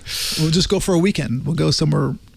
Wherever you want to go. I am 100% down for that. I used to write, so I could do a guest spot on your blog if you wanted me to. Yeah, let's do it. All right. Let's do it. We'll talk about it. All right. Well, sure. Listen. Good luck, and I keep doing a great job. Thank you so much. Thank you. Take care. Bye-bye. Folks, welcome back to the Tech Guy Radio Show. I am Micah Sargent, subbing in for Leo Laporte today on the Tech Guy Radio Show. Leo will be back next week. No Sunday show. Well, there will be a Sunday show, but it will be one that you may have heard before, as it will be a rerun, as they call them. I, Micah Sargent, am here with you today to take your tech questions and answer them, or try my best to answer them anyway. And you, if you've got a question out there, can call 8888 Ask Leo, 888-827-5536. And no, Scooter X, he will not be back tomorrow. It will be next week. But anyway, call that number, 8888 Ask Leo, and you will ask Micah, is how this works. Let's see who we've got on the line and where they're coming from. We've got Hop Frog from Paris, California calling in. Hello, Dave. How you doing today? I am doing well. How are you? Doing well. I just wanted to kind of add a little bit to the gentleman who was having a bit of trouble with his chroma key, the green screen program and stuff. Yeah, tell us what you got in mind. Yeah, I have a YouTube channel that I do on the side as a hobby, and there's a lot of times where I'll do skits where I'll need two characters, and I'll end up playing both characters. And I've just, with trial and error, I figured out, some backgrounds work better than others. Sometimes green is the best. Other times you have to use a different color because a lot of software will allow you. Like, I know Hollywood uses blue screen sometimes. Sometimes clothes. I've had shirts that looked black that actually had small flecks when I tried to chroma key. The part of the background was actually showing through my shirt. So that's one. The most important thing, though, is lighting. I found using what they call daylight temperature light bulbs and LED bulbs that are daylight, those are the best ones to use. You don't have any other issues, because if you try using soft light, then you're fighting with the yellowing or the oranging that it might do. So it's just kind of trial and error, find stuff that works, and if you think you have enough lights, add two more. And also have a light behind you, a smaller light that's kind of off camera where you can't see it, that'll separate you from the background. And also give yourself at least 2 to 4 feet, if not more, from you to the background for a good separation. Make sure your green screen or whatever you're using has no wrinkles. Make sure it's evenly lit, no hot spots. I think people don't pay enough attention to that separation thing. That is a big one, and it was one that I didn't know at first when I had done some green screen stuff in the past. And there are a couple of reasons for that. One is that it helps, depending on the nature of the camera that you have, the sort of focal length of the camera can aid you if the green screen is actually, the surface is far enough back, because it sort of ends up resulting in a blur of that green screen, which will provide a more level color overall, but also it makes sure that the shadow that your body is casting doesn't cast onto the green screen behind you, which is what often results in that strange outline that some people get with their green screen. So yeah, that's a really, really good tip, and you're so right about the lighting. I can't understate that enough, and it can also be helpful to manage your lighting. If you've got lighting that can have different color temperatures, manage the lighting in such a way that it sort of corrects the skin as it might be affected by the green screen that's behind you, so that you don't appear sort of green and sickly as the camera is on you. Oh, another tip too. I'm of Irish descent, so I deal with having reddish skin all the time. My cheeks always look flushed. I found that using a piece of over the camera, or actually, let me take that back. Over my ring light, I'll put blue cellophane, and that cancels out the redness. Okay. Oh, that's... And you can get that anywhere. Interesting. Yeah. I didn't realize that. That's a good tip. Yeah, you can, and that way you can get better skin tones. Just, trial and error. Don't be afraid to experiment with different things. And then also another thing too, for your lighting, if you want to, because I'm doing this really low budget. I'm using clamp lights and LED lights and strip lights and stuff.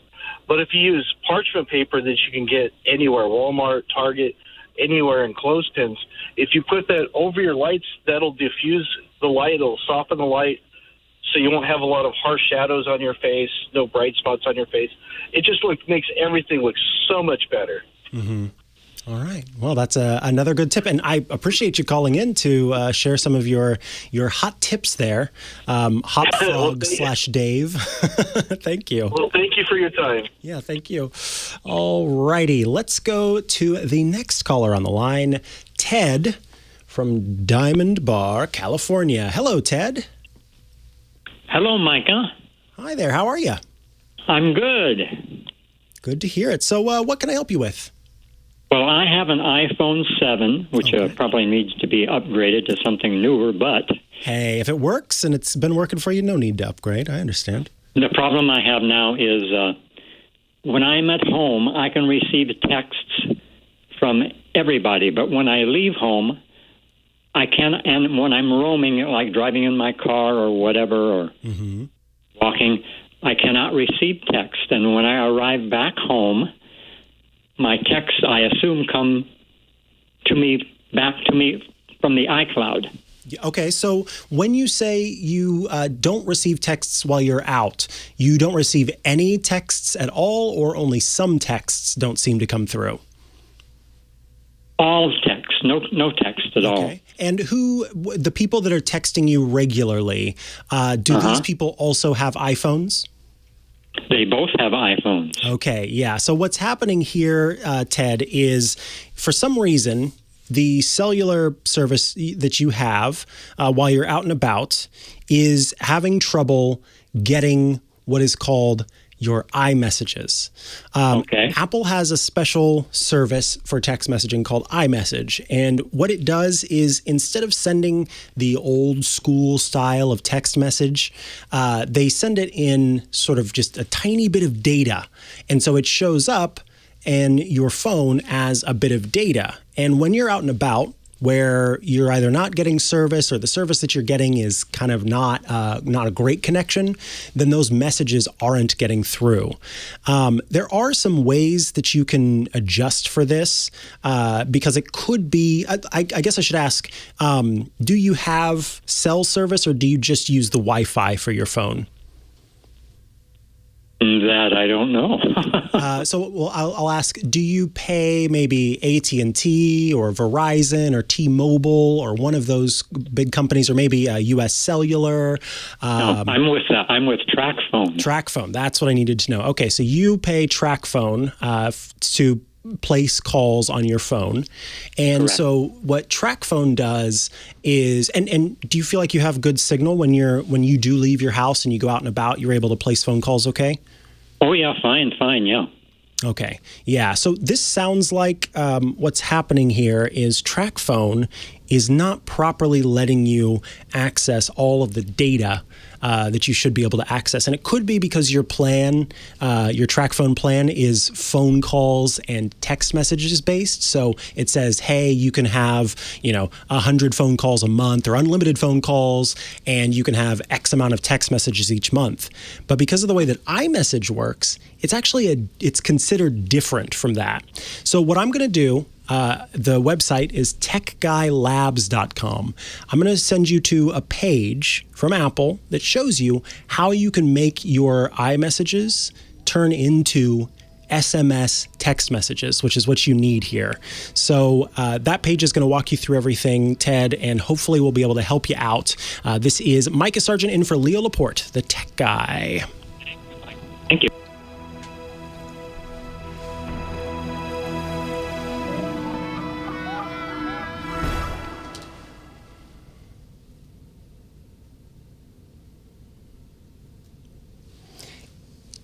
Yeah, this sounds exactly like, so TracFone probably has a plan where you get so many text messages and so many calls every month. And because the iMessages are not considered part of that text count, then it's not letting you get those text messages while you're out and about. But when you go back home, or I should say when he goes back home, as we're no longer on the line with one another, then it ends up popping up and letting that come through. So I think that what's happening here is only over Wi-Fi are they properly getting the connection needed to make that happen, to make that pop up, which is frustrating because it should work while you're out and about, but unfortunately it's not. So the best thing that the listener can do in this situation is there are two settings in Apple's settings that let you basically send messages as SMS. But TracFone actually suggests, as Scooter X has posted in the chat, something that I would not recommend, which is to turn off iMessage. No, thank you. Especially because the caller mostly talks to people with iMessage, or with iPhones. So this is really frustrating to me that because the other data is being treated as a third, or it's considered not a call or a text, then it's not letting it through for the caller to be able to receive the messages that they're after. And so the way that TracFone is handling it is by saying, just don't use iMessage, just send everything as SMSs. Well, that's obnoxious. That's not the way that things should be handled. So what we can do is by turning on a feature where it lets you send iMessages as SMSs, it temporarily allows you and the person that you're talking to have a quote-unquote green bubble conversation, an SMS conversation. And so you will be able to talk with green bubbles. And then the next time that the caller is back home and in a place where the Wi-Fi is allowing them to send data over the network, then it will go, oh, you can use iMessage again. You're back and part of that network and able to use that. So I think, I forget now the caller's name, but if you're still listening, let me know how that works for you. Oh, wait, if you're listening on the radio, then you aren't hearing this. But if you're listening via one of our live streams, one of Twit's live streams, then definitely let me know, because I'm curious and would love to help you out further if you have any more of an issue. Rebooting may help, but I really do think this is a data problem. And this always comes up with these, with some of these MVNOs, particularly the super budget MVNOs. My mom has had this issue in the past where I wasn't able to get in touch with her while she was out and about. And it was because it was at the end of the month where her data was supposed to transition over, and it had not transitioned over. So yeah, it can be a problem.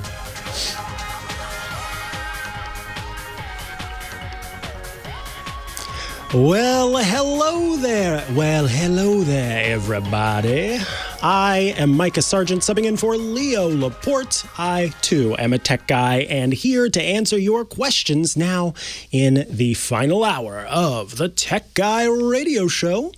Of course, if you have questions, tech questions in particular, or tech thoughts or tech answers, you can call me, 8888 Ask Leo. That is not my name. It is Micah, but that's okay. 8888 Ask Leo, or 888-827-5536.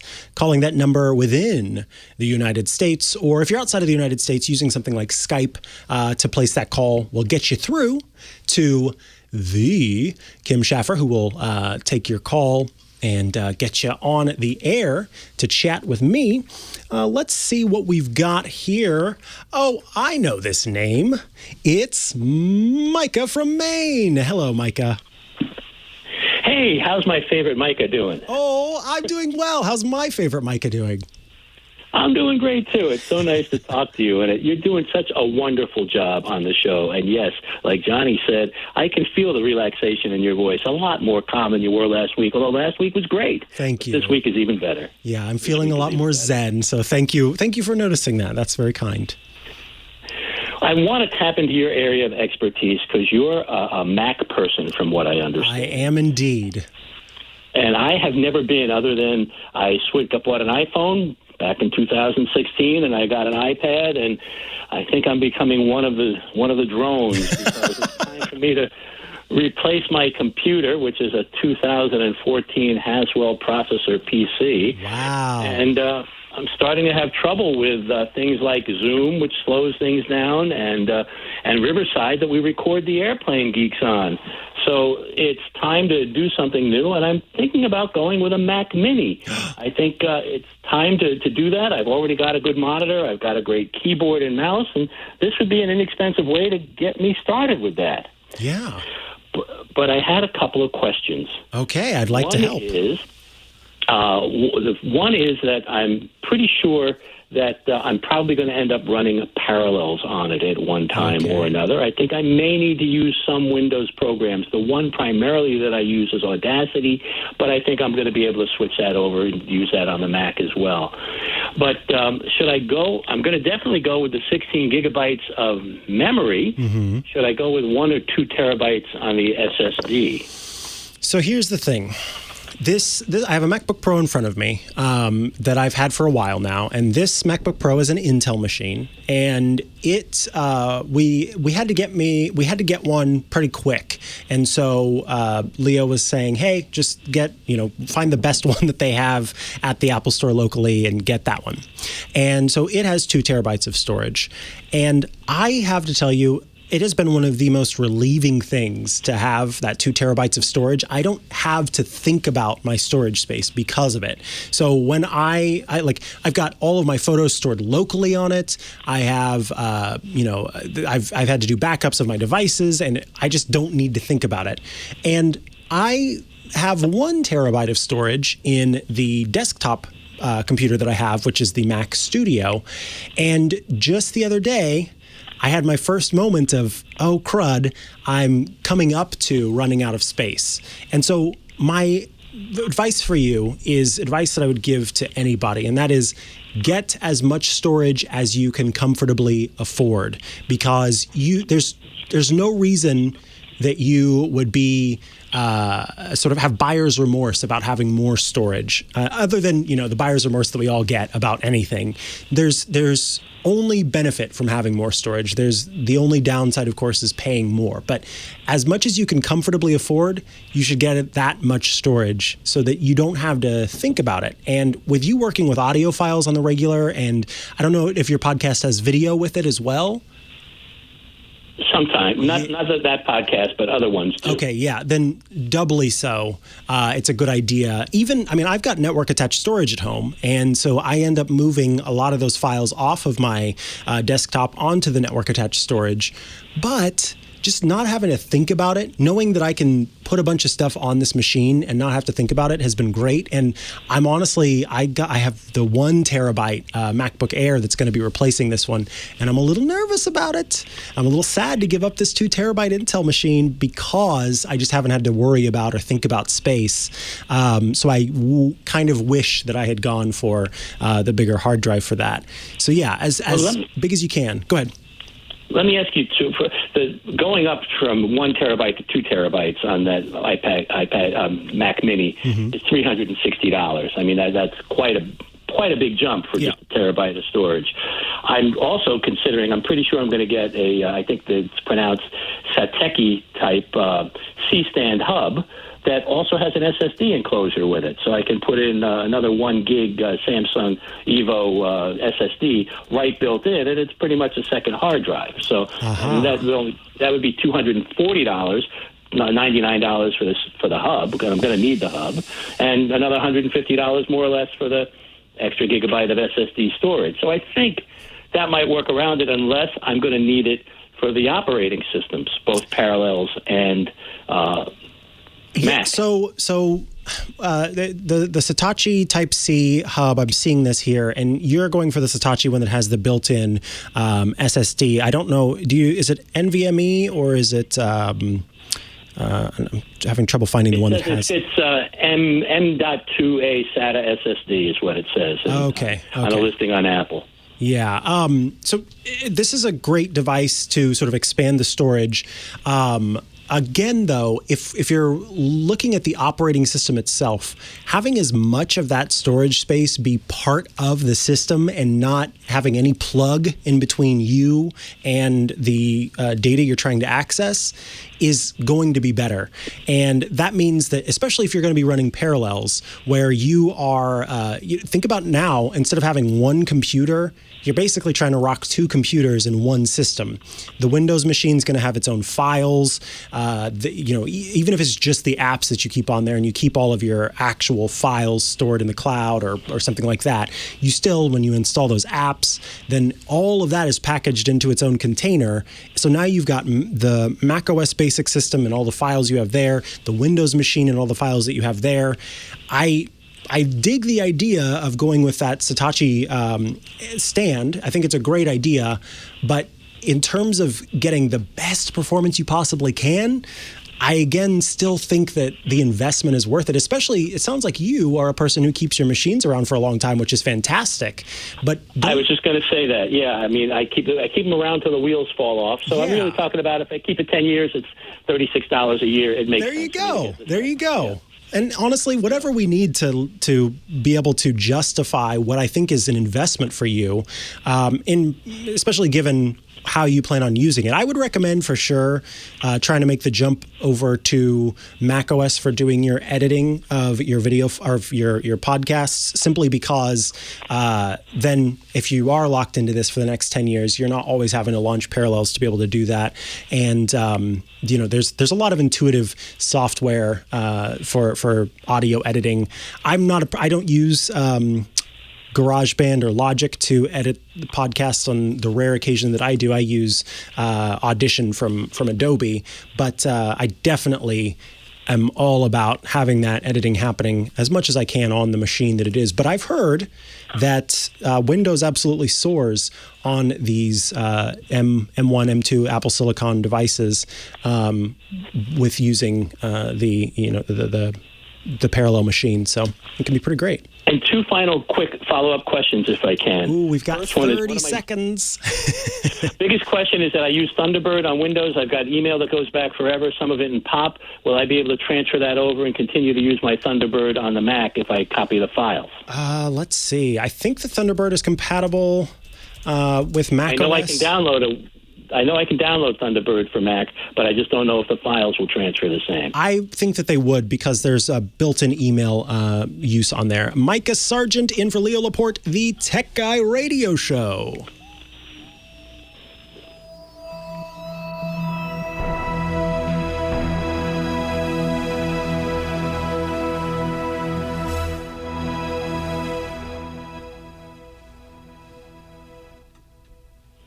So yeah, Micah, most of the time these email archives are stored in a standard file format, and Apple's own Mail app is able to open those. So I have to believe that Thunderbird would be able to as well. I'm looking now, and there are plenty of different guides on importing mail into Thunderbird from one system to the other, and yeah, it would be different if you were working with more complicated files, like video that's specifically coded to a format for Windows versus Mac. But even then, a lot of the times it's going to be able to transfer over. I don't see there being an issue with this. And I guess then if that is the case, this would be the opportunity for you to use Parallels, I guess, to continue to access via Thunderbird. But I have to believe that it's able to be transferred over to the new system. That's great. That's great. And then finally, the other one I wanted to ask you is there a new iPad, Mac Mini coming out in September? Should I be waiting for an M2 processor? Is it going to make a huge difference? I always feel that since I get it till the wheels fall off, buy the best that you can when you do. So if the M2 comes out, I get the M2. So there are rumors that it'll launch in 2022, perhaps in October. And I mean, the fact is, anytime you're buying a new thing, especially from Apple, you know that there's another new thing right around the corner. I will say this, M1 is already, and this is not hype, this is just plain truth, M1 is already such a huge hop over what's out there right now that the M2, sure, then you're one generation behind. But again, anytime you make that purchase, you're going to be one generation behind pretty soon. So you can wait until October. I mean, you've waited this long, so you might want to wait until October. But then Apple could push it back more, and then you don't have that new machine that you were hoping to have because you waited until October to get it. But yeah, I mean, I'm going to say it makes sense anyway because, it was already going to take a while to get up to $1,500. Now with the 2 terabytes, it's got to get up to $2,000. So, it's okay. I can wait a couple of more months. I was going to say, and another reason to wait is then you could see the price of the M1 drop if you decided you want to go with that. I think anyone who's making the jump to Apple Silicon from non-Apple Silicon is going to really be impressed. And you, especially coming from a machine that's as old as it is, even if you went to a modern Intel version, you would be happy, I think, with what it's able to provide you. Well, thanks. I really appreciate your time. Thanks for answering my questions. Thanks for doing such a great job in substituting for Leo, and I hope you're going to continue to be working with Leo on Saturdays because it's great hearing you. Thank you so much, Micah. I appreciate it. Have a great day. You too. Bye-bye. Hello, and welcome back to the Boogie Woogie Tech Guy Radio Show. I am your fill-in host, Micah Sargent, in for Leo Laporte, who is getting back from the Twit cruise, where he was hosting the cruise and going along his merry way. We are back, and I am here to take your tech questions, those questions you have about the technology you own, and I'm hoping to make things a little bit easier for you, a little bit better for you. Let us see who we've got on the air. Joining us from Iowa, it's Robert. Hello, Robert. Hey, how are you? I am doing well. How are you, Robert? I'm doing fine. This is my first time calling, so bear with me, okay? Yeah, no problem. I appreciate you calling. Okay, I am in a wheelchair. I am in a wheelchair. I have a little speech impediment, so okay. I don't know if you can hear me. I can hear you, and I can understand you, and I am looking forward to helping you out. Yeah, I have a Android phone. You know Do you know what Android phone is? I do. I actually have an Android phone, too. I've got a Pixel 6 Android phone. Oh, that's good. So my question is for you, on Zoom, how can you share your file with anybody on it? Okay, so you have some files on your phone, on your Android phone, yeah, and you would like to be able to share them. Do you want to share them with somebody who's in the room with you, or are you wanting to share them online? How are you wanting to share them? I would like to share them over Zoom. Oh, over Zoom. Yeah, over Zoom. I believe I can download a file. I believe I can download a file and then try to find a file, and I don't know how you do that. Okay. Yes, so there is a way to share files on Zoom on your Android device. I'm looking right now on the Zoom website, and they've got a guide that helps you figure out how to share files, and you're able to even do it during a meeting. So I'm gonna tell you a little bit about it. It says, make sure that you've joined the meeting, and once you're in the meeting, down in the meeting controls, there is a button that says share. And when you do hit that button, then it is going to pop up what's called a file sharing service screen. So this is where it gets a little complicated. Essentially here, what the sort of problem is, if you will, is that it requires you to use a file sharing service like, do you know of Dropbox and Box or Google Drive or Microsoft OneDrive? Do you use any of those? Well, I I have a OneDrive on my phone. Beautiful. Okay. Well, this is going to be super easy for you. Yeah, but not on my laptop. Okay. No, that's okay. So you want to share a file that is on your laptop, but you want to use your phone to do it? Is that what you mean? I have my. I'm sorry. Let me back out. Okay. Refusing to you. Okay, I have a OneDrive on my phone, and I have a Zoom app on my phone. So I would like to know how you put it.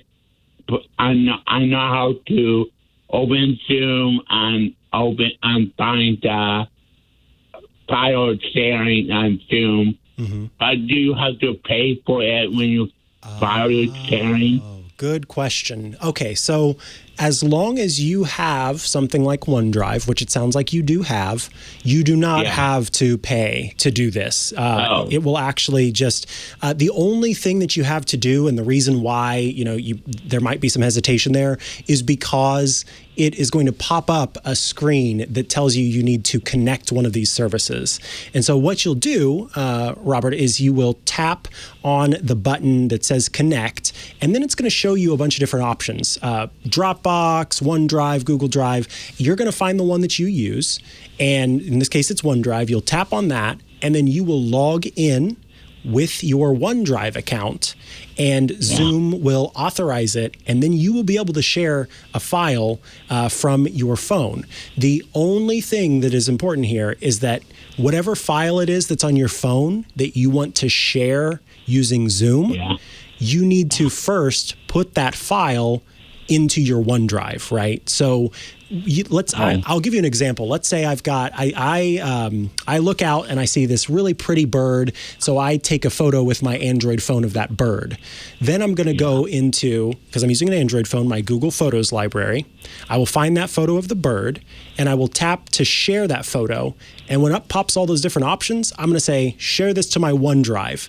Then it goes into my OneDrive.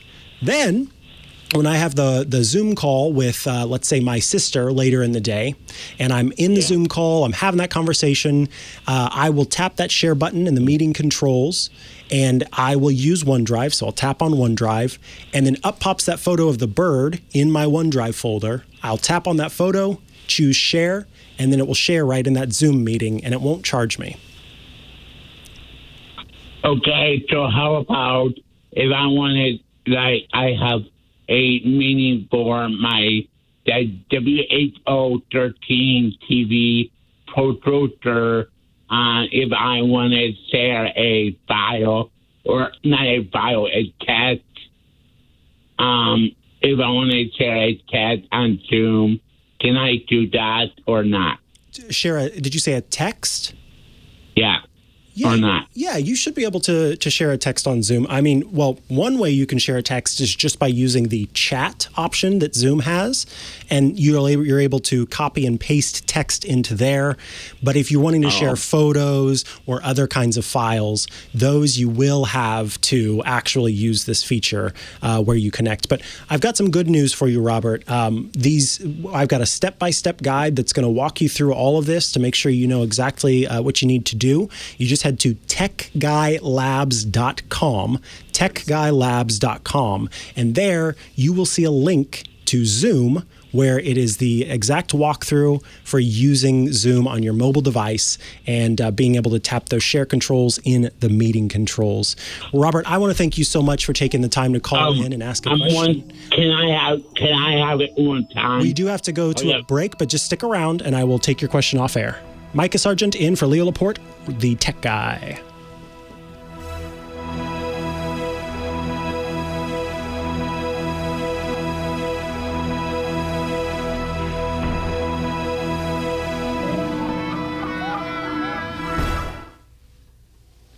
All right, Robert, you still there? Yeah, I'm here. All right, how can I help you? My other question for you is, on my Android phone, the app, is there a app that you can? I am a movie and TV buff. Oh, me too. So yeah. So is there any way that you can that there an app that will show you upcoming movies or upcoming shows like Hulu or so you're wanting kind of an app that's gonna. So I've got a music version of this. It's an app that lets me know these new albums are going to be coming out in a couple of months, so I can be ready for them. But you want a version that's telling you about new movies that are going to be coming out that you might want. Yeah, movie or TV shows. Or TV shows. Okay, so there are a few that I'm seeing. One of the most popular one is an app called Taste, T-A-S-T-E, Taste. And it is an app that not only will show you movies that are coming up, but it'll also show you different suggestions for movies that you might want to check out based on kind of what you've watched before. So I kind of like the idea of not only getting information about what's coming up, but also there may be movies I haven't seen yet that are out there somewhere that I can watch. Another one that the chat has shared with us, Scooter X in our chat has said that the app called TV Time, which it's got a simple name, but this seems to be a pretty good one. It's called TV Time, and it will definitely let you find new movies and TV shows. I should be clear, both that you can check out. So you can, it will upcoming like Netflix. It will show you Netflix, Hulu, and Amazon Prime. Yeah, so it looks like it'll even give you links you can basically tap and say, I want to watch this right now, and it'll automatically open up Hulu, or it will open up Netflix, or it will open up the app. And at the very least, it can give you information about where you can watch that show. So yeah, it's got all that stuff built in. I haven't heard of TV Time until now, so you've helped me out too, Robert, with your question. I appreciate that. Well, I appreciate you talking to me and helping me. You do a very, very good job, and hope that I can hear you again, man. Thank you so much, Robert. I really appreciate that. Thank you. I love your voice. Oh, that's so kind. Thank you. You're going to make me cry on the radio. Don't cry too much. I'll do my best. I'll hold them in. Have a good day. You have a nice day. Bye-bye. Bye-bye. Oh, yeah. Now I am getting a little weepy. Anyway.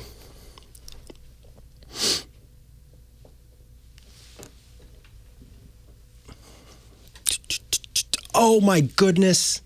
Arizona Lou. I was just thinking about Arizona Lou the other day. Literally, I can't remember where I was. I think I was sitting on my couch, and I thought, we haven't heard from Arizona Lou in a while. And now he's called in. That's so exciting. Hello, and welcome back to the Tech Guy Radio Show. If you were wondering who the heck's voice this is, it's Micah Sargent, who is here for Leo Laporte today.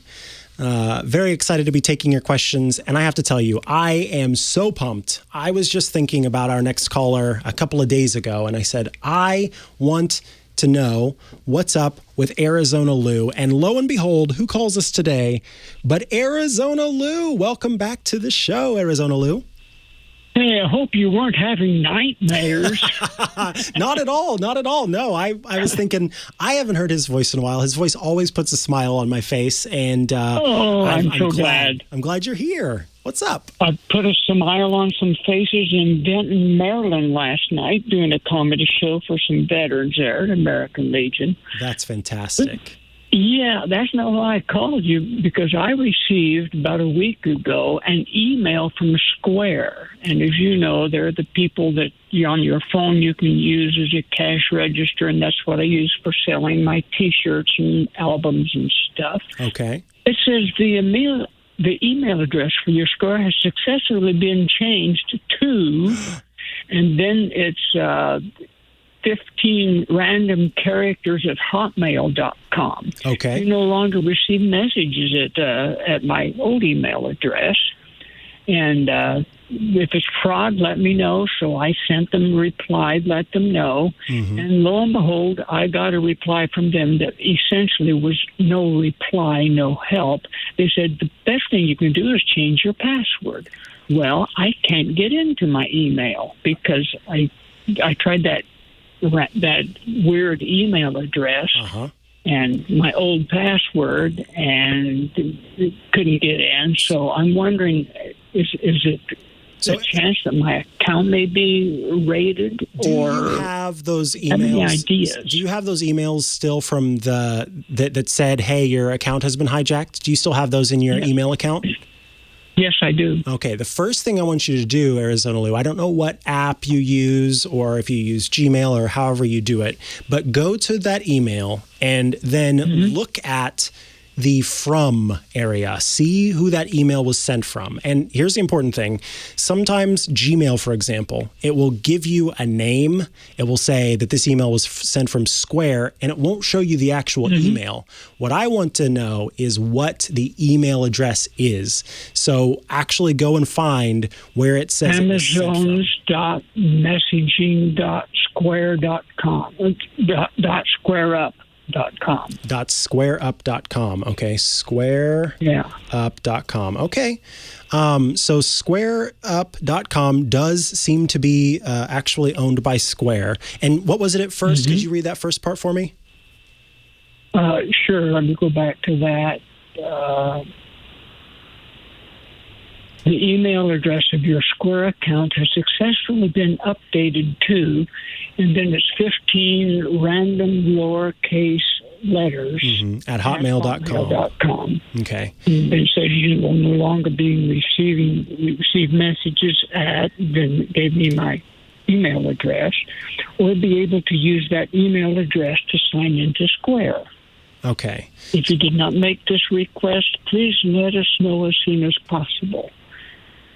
Which I did, and I got an email from them that was really not helpful at all. Yeah. So they let you, this is the part that's interesting. They were able to send you an email in response, and in it they said, change your password. Did they have a link in that email?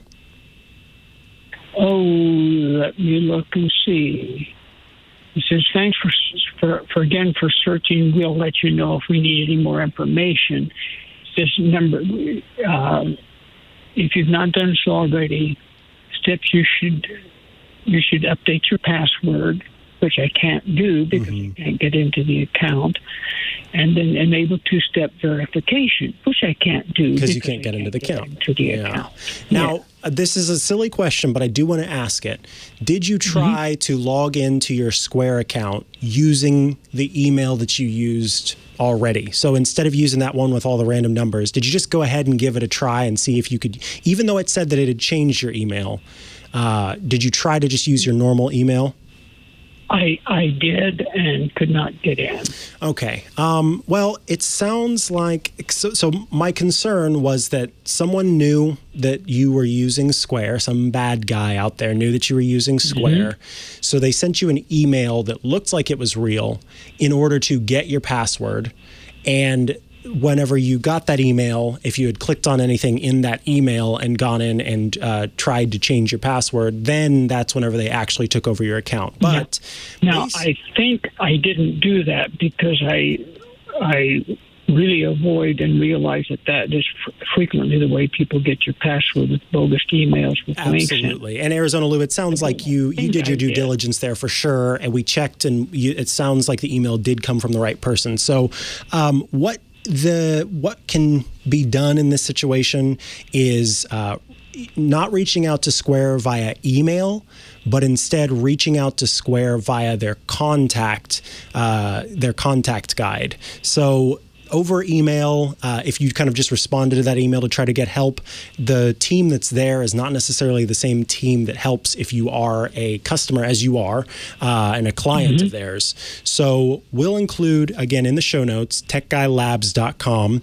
a link that takes you directly to the contact page for Square. Okay. But in the meantime, Arizona Lou, if you want to try to get this handled a little bit sooner, if you go to the website squareup.com, and I believe if you choose resources and support up at the top of the page, that can start to get you to the contact guide. But if you can hold out until we get those show notes up, then we'll give you a direct link to that contact page. But they should be able to better address the question that you have. And hopefully what will happen is you'll be able to prove, hey, this is my account, and here's, my identifying information to show you that it's my account.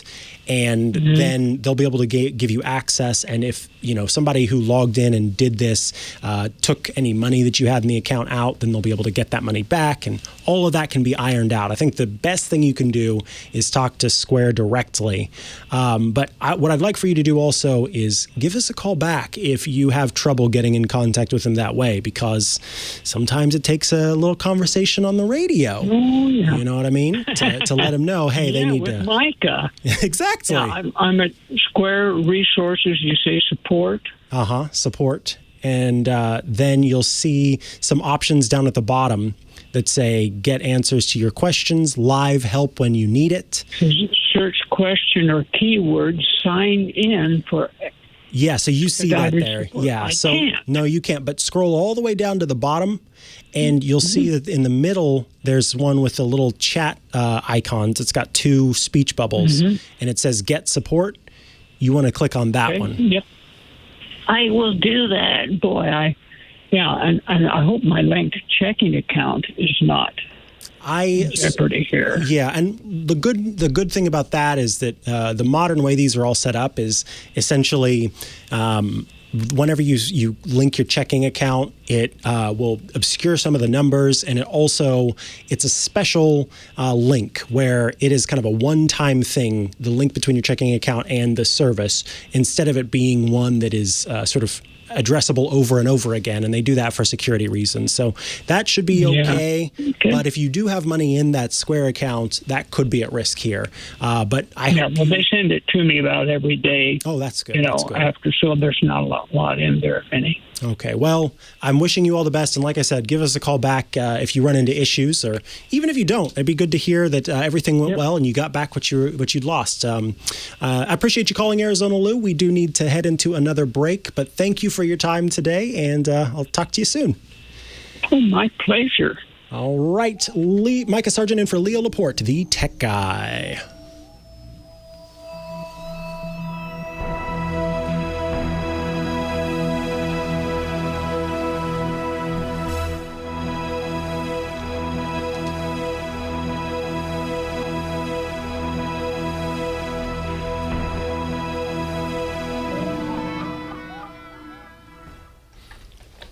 Well, howdy, Dickie D.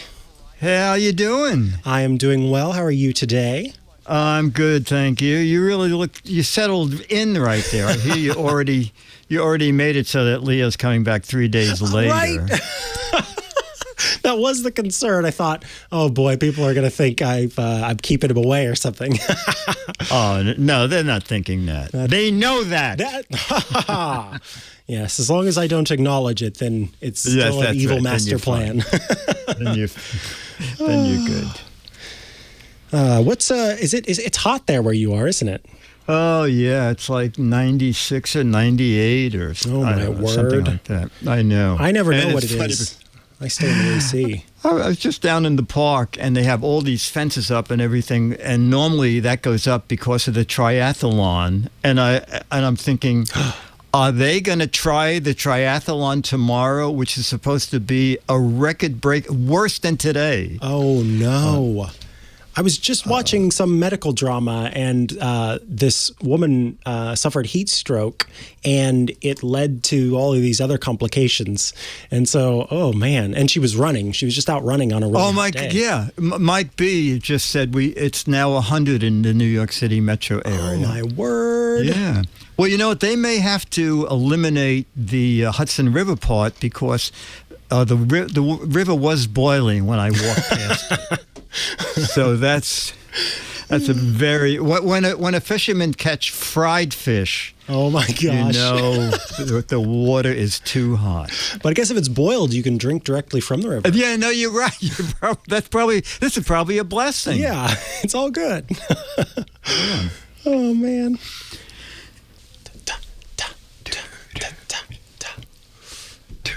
It's disco time. Welcome back to the Tech Guy Radio Show. I'm Micah Sargent. I'm subbing in for Leo Laporte, the other tech guy as well. I thank you all for calling in today. Loved taking your calls, loved answering your questions. But now it is time to join the Disco Man of the Hour. It is Dickie D. Bartolo, our Giz Wiz. Hello, Dick. How you doing? I'm doing well. I'm staying cool thanks to AC. Do you have AC where you are? Is like a window unit? Yes, absolutely. Yeah, it's just a window unit. So you're also and you have central yourself. You have central air conditioning at home? Oh, I have it at home. I have it here. I come from Missouri, and we have AC back where I'm from, so I'm spoiled with it. And I said, if I'm moving to California, I don't care what all of these people out here do. I want my central air. Oh, okay. And when I go out, I have neck fan. Last year we did neck fan. It's a thing that you charge up and it sits around your neck and it blows air straight up at you. Oh my! And then I have the misting fan. Yes, I have a lot of gadgets. Well, I'm glad you're staying cool, keeping it cool, as it were. And I mean, it also, I think coolness is it's a way of life as well. And you just no, cool. absolutely. You got that cool jacket or that cool shirt on for sure. That's it, my cool travel shirt. I found a cool gadget for you. Last week I said I would find something unique. I ran through my business cards, and I found my business card from this company, and I thought, oh, you know what? I'm going to call my friend at Uncanny Brands. It's a great name. So I called Matthew Hoffman. He's the president. And I said, what do you got that's really different? He said, are you a Star Wars fan? And I said, yes. He said, on May 4th, in honor of Star Wars Day, we introduced the Darth Vader lightsaber toaster, the Darth Vader toaster that makes Darth Vader sounds. We're showing. And he said, "I said, oh, you know, I get it on that on screen. Sorry, just a sec, Dickety. Oh, there we are. Okay, I was going to say, wait, I'm suddenly gone. Okay, so it looks like the helmet of Darth Vader. Wow! Whoa! This is. Oh my goodness! And they're so clever because the toast regulator, it says dark side. Light side and dark side. That's so funny. Isn't that clever? Oh. And it's almost life size. Like this is a full on Darth Vader mask. Wow. It really is. And it makes he said, we license everything from Disney. He said, so we have a little sound chip in there. When you push the toast down, it's a 10-second sound chip of the lightsaber going on. Wow. And then there are a red light. The whole bottom of the toaster lights up red while it's making toast. And then when the toast is done, Darth Vader starts breathing in and out, that deep breath. And you know that, get ready because your toast is about to come up. Let's see if we can hear some of those sounds. Oh yeah. I actually go to the end of my video. Okay. Because I had them send me a video with enhanced sound effects. Let's see if we can. Yeah. It doesn't have the Oh, I was hoping they were going to do. Oh, there we go. Yes. Wow. Honestly, that's intimidating.